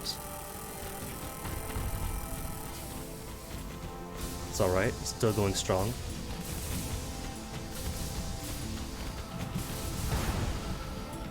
No fire. Oh, now it's on fire. Last shot. Could it be? Yes. Now, once again, I'm the apex predator. What have you got for me? Inspiration. Alright. Inspiration is semi-rare, so I'll take it.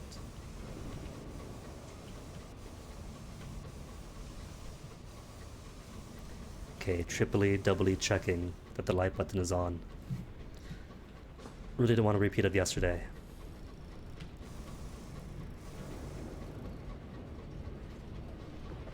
But you know, it's inspiring. Nobody really does a radio drama format, do they? And if you do it on purpose, it's not a mistake.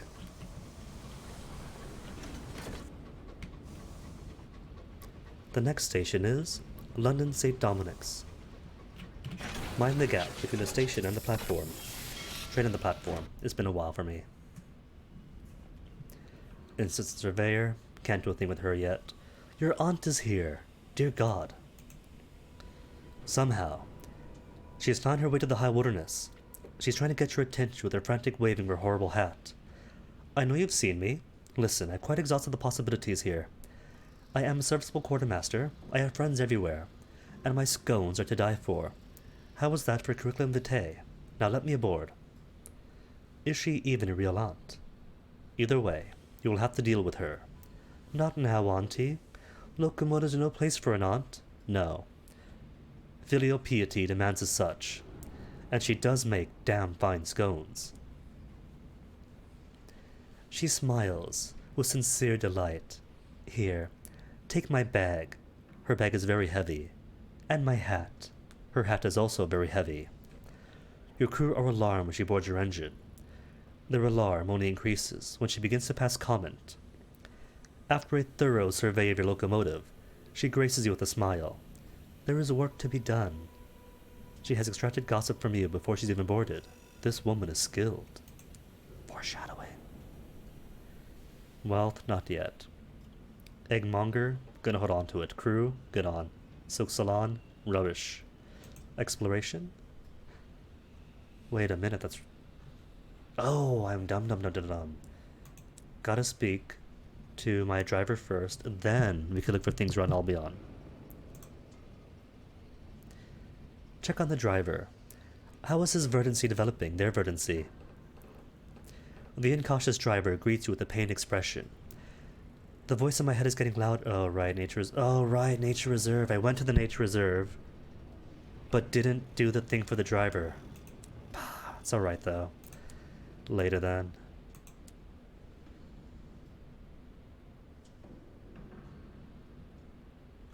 Wait, hold up. Selecting the quartermaster cost something to go red. No, nothing did.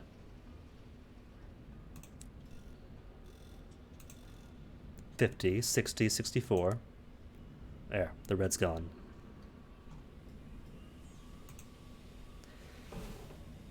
Let the princess set up a salon? No. Hunt for the shop that the familiar mentioned? Right, then get my bat back. Call for service, ring the bell, get the bat right back. Ask about the cider. That was what? Wednesday's class, Thursdays? Recruit him. And where does he want to go next? Join my crew as a quartermaster to want veils and mirrors in Bohemia. Or establishment, irons, and mirrors. I'll stick with her.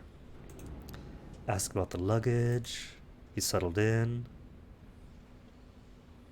Compliment on the collection. 40% chance.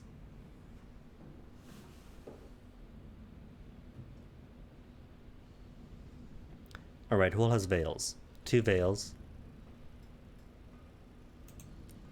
And your veils too, right? 6 veils? No veils? 6 veils? Cool.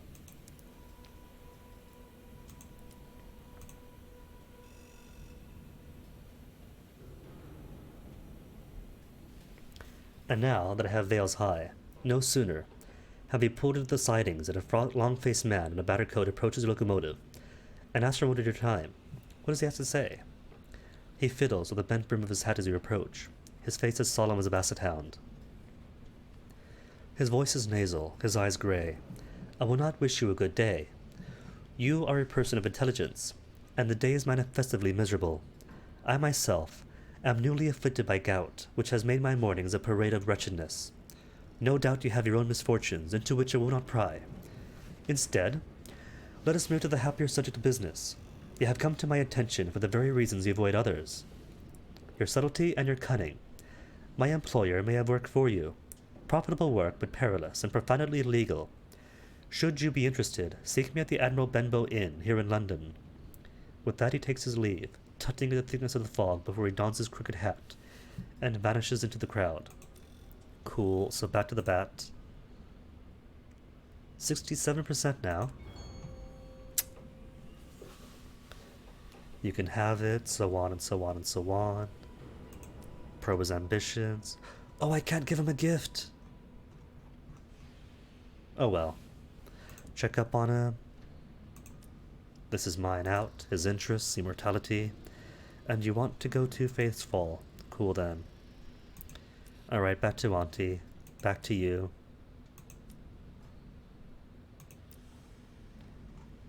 What was hers again? Mirrors, villainy, and hearts. Hearts, irons. Mirrors. 50, 54, 70 mirrors. Cool. Just gotta flip it around, get 75 hearts instead, and you get the highest weapon of the game. Does it know Mr. Menagerie? Silence. The kind not unlike a man trying to call a favorite meal overtakes a corruptus hoarder for an interval. At last it brightens. It sells delicious things. I'm Mr. Barleycorn. Show the seal of Mr. Barleycorn. The corruptus hoarder gazes long at the seal, its expression impossible to decode. At long last, it sighs. I would talk with Mr. Barleycorn, and dig his knowledge of the stars from his heart, but I am not the one he wants, not from his flock. It will only be more morose from our meeting. It pauses. If we meet it again, tell it that I understand what it is like to be incomplete, to have what you want out of reach. Okay. And the other masters get some more lore, but we had the lore already. Tragic. But I can't dazzle Mr. Pipes, can I? It's too bad. Set up salon? No. Oh, right. The listless aristocrat's brother. Forgot about that. The aristocrat stuck at the avid horizon mentioned a brother responsible for his predicament. It takes some time to track down someone resembling the aristocrat. The sooty slums are empty of any fallen nobility. The ground houses close their doors to you. It is as if Len would prefer all detainees of the avid horizon to remain there. You've all but given up, and you receive a note to meet in the Crown Jewel. A distinguished gentleman sits by the fire, his porcelain features a flawless mirror to his brother.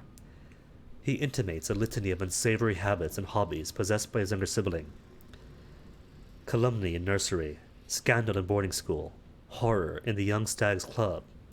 He would very much prefer if his brother were to stay where he was. Then look for the Baroness of Hell. The repentant devil does not know her current address, but he is certain it will be someplace formerly grand. Alright, this time, I gotta make sure I go full revolutionary. You try the remains of the palace. You try the town houses that have fallen on hard times. Then, the repentant devil cackles to himself and says, I know where she will be. Hard to believe, not think of it first. He leads you unerringly through the streets. It seems he lived here for a time, not long ago. Like before the last time I died. This was once the embassy of the devils in London. It is now a ruin, though it's still overtly hot. You can see only a few limbs of the Baroness at a time. Most of her extends up the grand staircase out of sight. The downstairs portions are plated, iridescent on black, something like a widow's ball gown, if it were made entirely of beetle. The Baroness's children are sightless larvae, chewing old paperwork. Observe the meeting. Someone sent an assassin after me, the repentant devil addresses the Baroness's downstairs eyes, at her downstairs mouth. The plates of the Baroness's exoskeleton spasm. The rhythm is a rhythm of laughter, but the sound is of the rustling of leaves. When she speaks, it is with the same desiccated quality. If I had the energy to kill you, I would have done it long ago. No, my old friend, your problems come from very much another direction. They visited me, looking for you. She turns her notice to you. It must be irritating serving such a master. He becomes intolerable when he's bored. Correct her. It is my locomotive. He's on my crew. Oh, do you think so? The Baroness's mouth parts move, as though chewing something in the air. I'll leave that between you, shall I? So what is their intent? The person who came for him.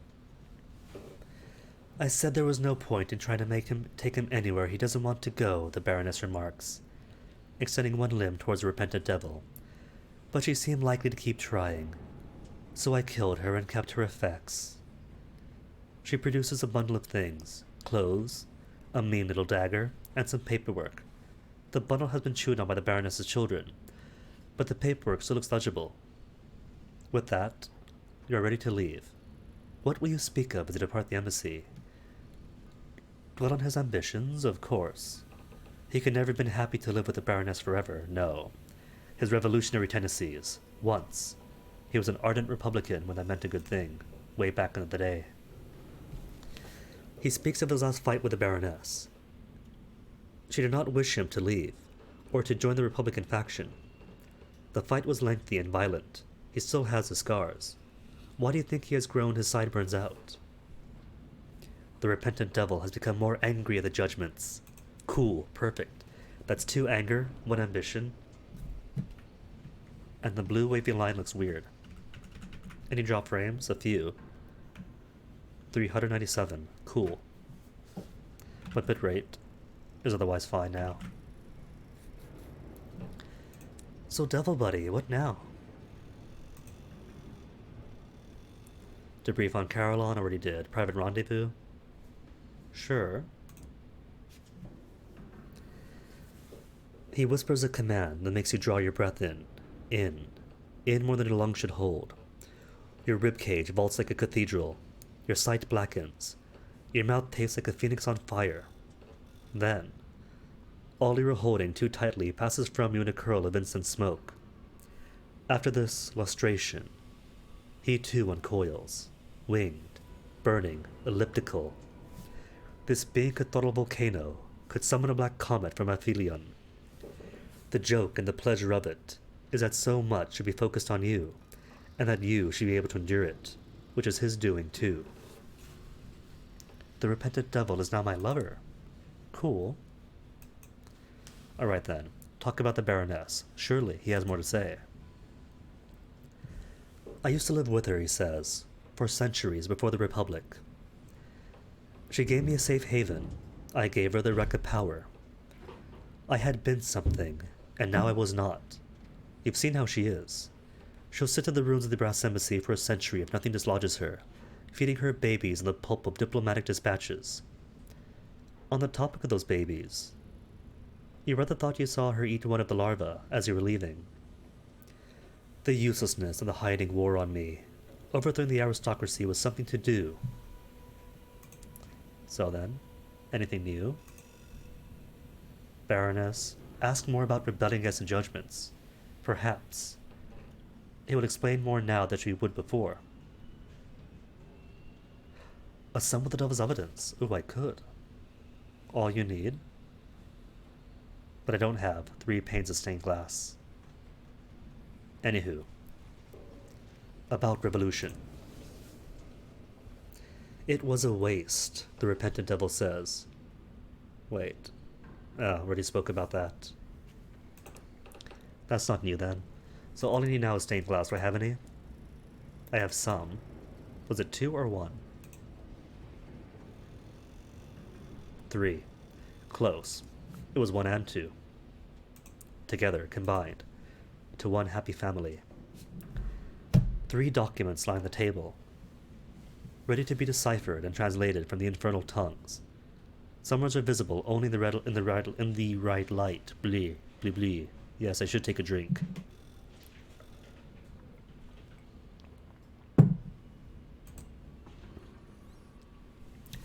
He looks as pleased as you've ever seen him.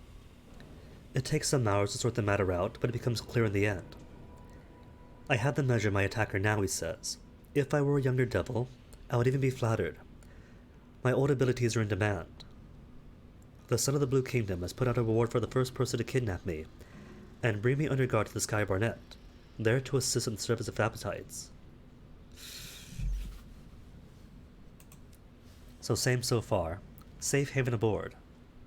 To determine his future. Or passage to the Sky Barnet. Or someplace safe for retirement. Devil's withdrawal.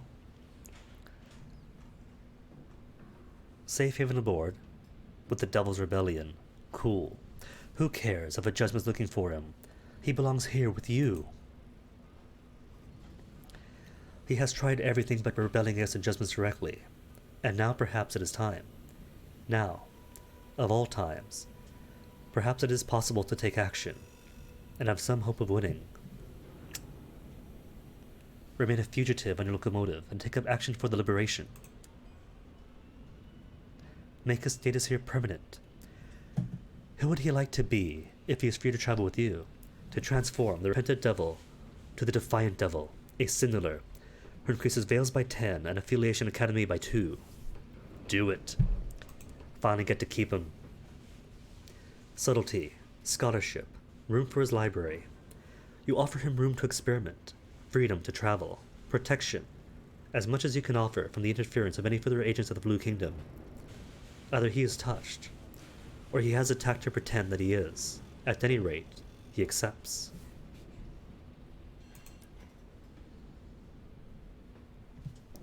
A new defiant devil. He has considered returning to the service of the judgments. He has decided against. And who am I using? 6 mirrors, 2 veils, and villainy? Or 10 veils, full stop. And I could still show him the bee.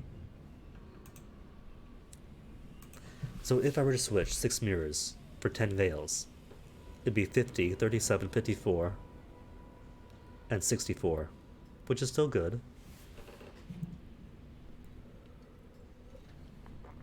I think I shall, because my veils are garbage.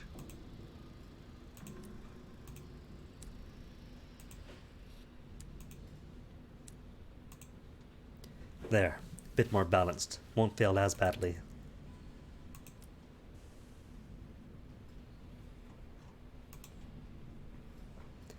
Salon meeting with a gloomy middleman. He conducts his business at a smoky corner of the Admiral Ben Ho Inn, down in the smoggy lower levels of the city.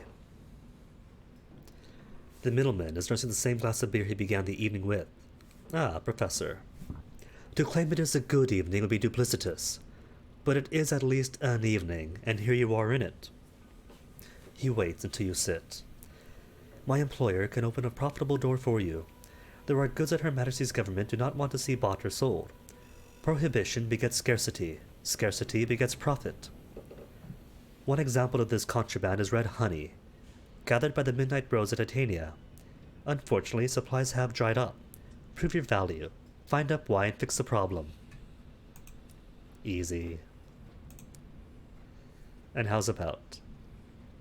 Not shops. Steam and Sapphire Yards. For the Underground Railway, not yet. Repair locomotive. Am I not on that step yet? Oh. I haven't even begun his thing. Tales of Terror, tea and biscuits. And now he wants 6 port reports from the Reach. Oh well. That's what I get for neglecting him. Which at least means that I get to keep my bronze for now. Literature for the Avid Horizon. Fireworks for Parliament. How many fireworks? How many munitions? 3 consignments of books. Garbage. 3 guns. More garbage. Right then, while I'm here. St. Dominic's Augmentations. What have you got for me now that I have the money?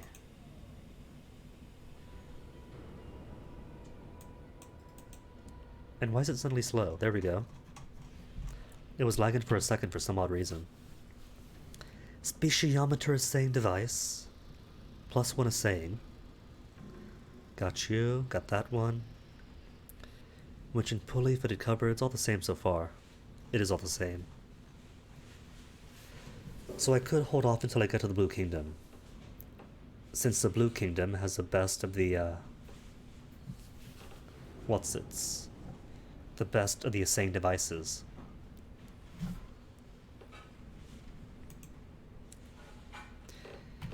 Alright then how's this for the itinerary? Avid Horizon. Then down to,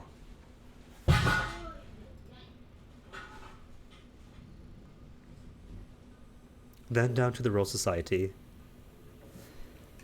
How many invitations do I have to Purduance? 5? No, that's permits. No invites? None. Really? 3, just 3. Okay then. Then I guess Parliament. 3 and 3 then. Got it.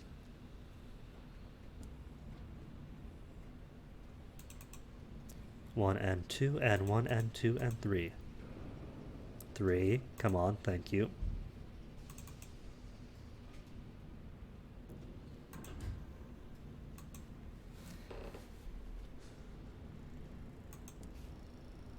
Really though, why is it lagging? This is a good computer, the beefy one. There we go. Too much text probably. All that text forced up top. Leaking out resources.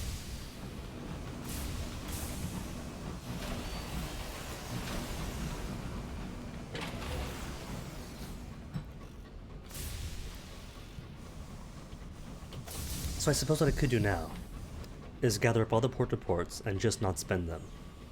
That way, when it's time for my Fatalist Settlement to inquire for 6 stops from the from Albion, we'll already have it. Already have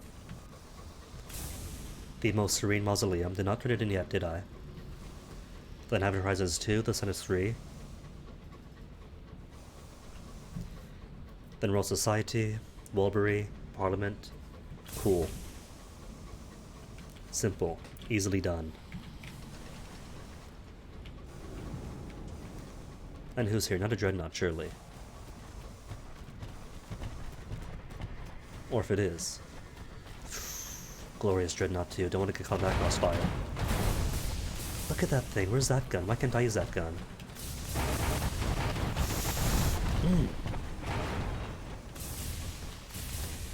I think what I might just do is help them out. 3 against 1. I mean, look at that. 2 Marauders against 1 of him.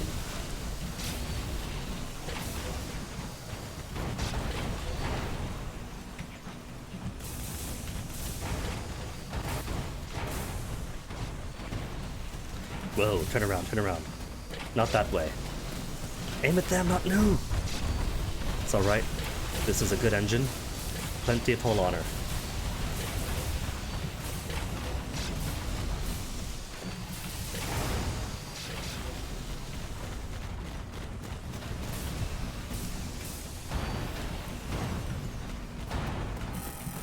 Nope, nope. Get out, get out, get out. Really, 3 direct hits, and didn't even scratch it. They got the same gun I do. We're all using Marauder mangonels. Done. It is done. Glorious Dreadnought is defeated. Whisper Winds. Right, forgot. The Whisper Winds want me to do stuff with the sun. Distract them with a secret. 76 is the best I can do. You whisper your secret to the window, and the winds snatch it away and worry at it. Then they begin to fight over it. You take advantage of the distraction to steam away, leaving the knot of throttling winds behind. Tame it first. Not explore, I want to loot. The glorious Dreadnought, defeated, shining, radiant, wrathful. It drifts in the sky like Ezekiel's chariots. Its golden plating is ruptured, the hymns of its crew silenced. Only the light remains, fading, but still burnished and brazen. Quench its lights, Captain, says the subversive Stoker, before it draws others to reduce terror, or, if I had more mirrors. Because even with as much as I have, it's only 69%. The Dreadnought is filled with light. You'll have to smear the lens of your sky suit with soot to block out most of the bleaching radiance, to get unusual cargo, and set back the fortunes of Albion. Nah, then just destroy it. Make my crew a bit more at ease. And gain double digits of visions of heaven. Your gunners don't need asking twice. There's a flurry of activity in the battery. And then, the familiar roar of your guns as they unleash volley after volley into the radiant wreck. A final blinding illumination, like a glimpse of the apocalypse. And then the heavens are dark once more. And as for you, Marauder, mangled. Loot the hold? No. Over here, all they give you is hours, that's it. Just give me the hull repairs. Hull repairs and more EXP. Ow.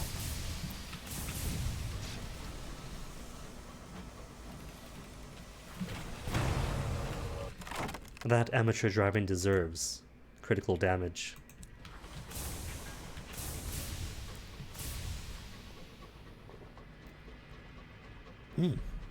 Strong tea. Turns out no effusers, just all the leaves directly to the bottom, then pour the water in. It's got a nice bite to it now. Last time I put my fish to use, but these leaves are too big. So the overall warming of the tea per watt was at a guest. That was probably a guest. Even if I'm the apex predator, not gonna mess with any guests right now.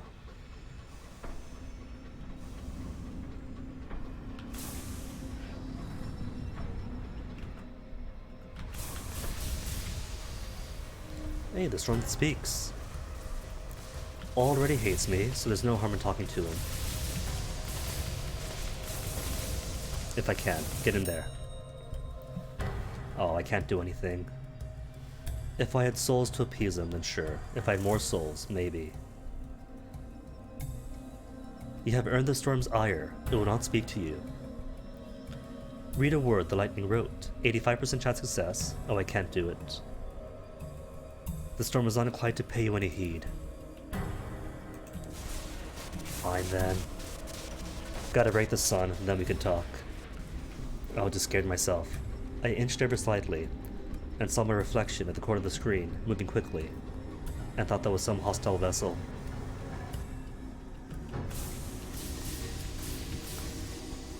Gotta give the game credit, at least it can get in your head that way.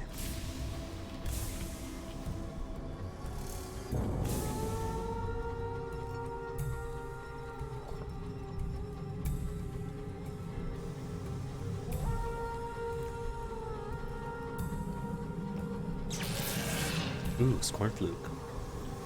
I have no enigmas, do I? Enigmas? No, none.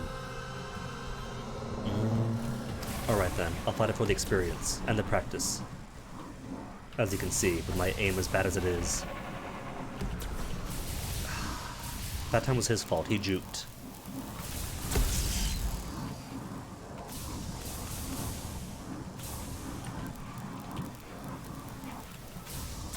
I'm just awful at this. Where did my aim go? Ooh, where did my aim go? Have I forgotten how to steer an engine?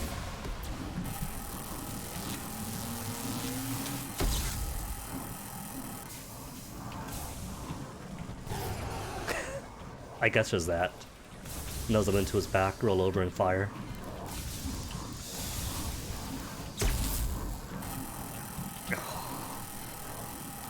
If they weren't so rapid, would have had it.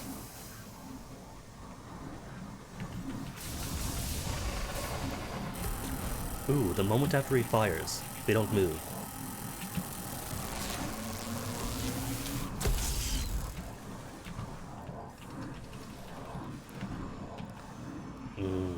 See, he's following me. But then he jukes as well.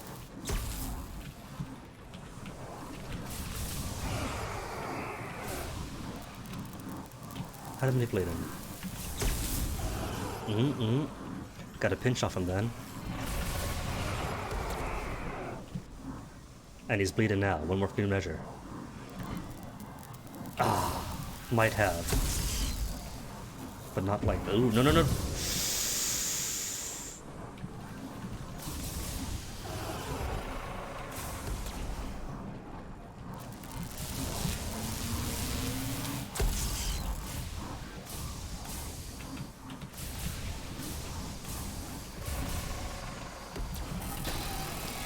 Hit. Oh, not so nice.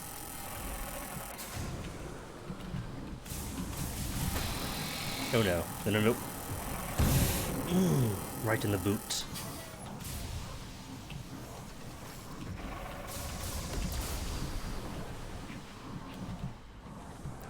And they have splash damage too. Finally. All that. And no enigma.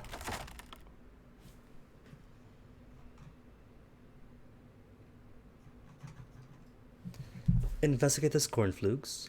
The gelatinous flesh spasms. The broken spines rattle. Its piping grows doleful.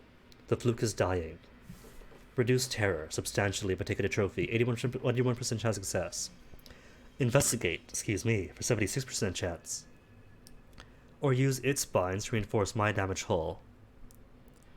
Otherworldly artifacts and insights. 76 versus 81. Repair hull, gain terror. Hard skill affects how much hull you repair. 41 hull, I'll do it. Maxed. The fluke's blubber begins to deliquesce. Your sky-suited crew hurriedly cut several spines free with bolt cutters. You had them used to brace weakened points of the hull. Then excuse the crew, so they can scrub themselves clean of the fluke's rainbowed ichors. Only 42 terrors, it's nothing. But didn't see the option. Do I have to have... No, I don't need to have the enigma first. Study them, maybe? Study the fluke? Then I get the inspiration I need?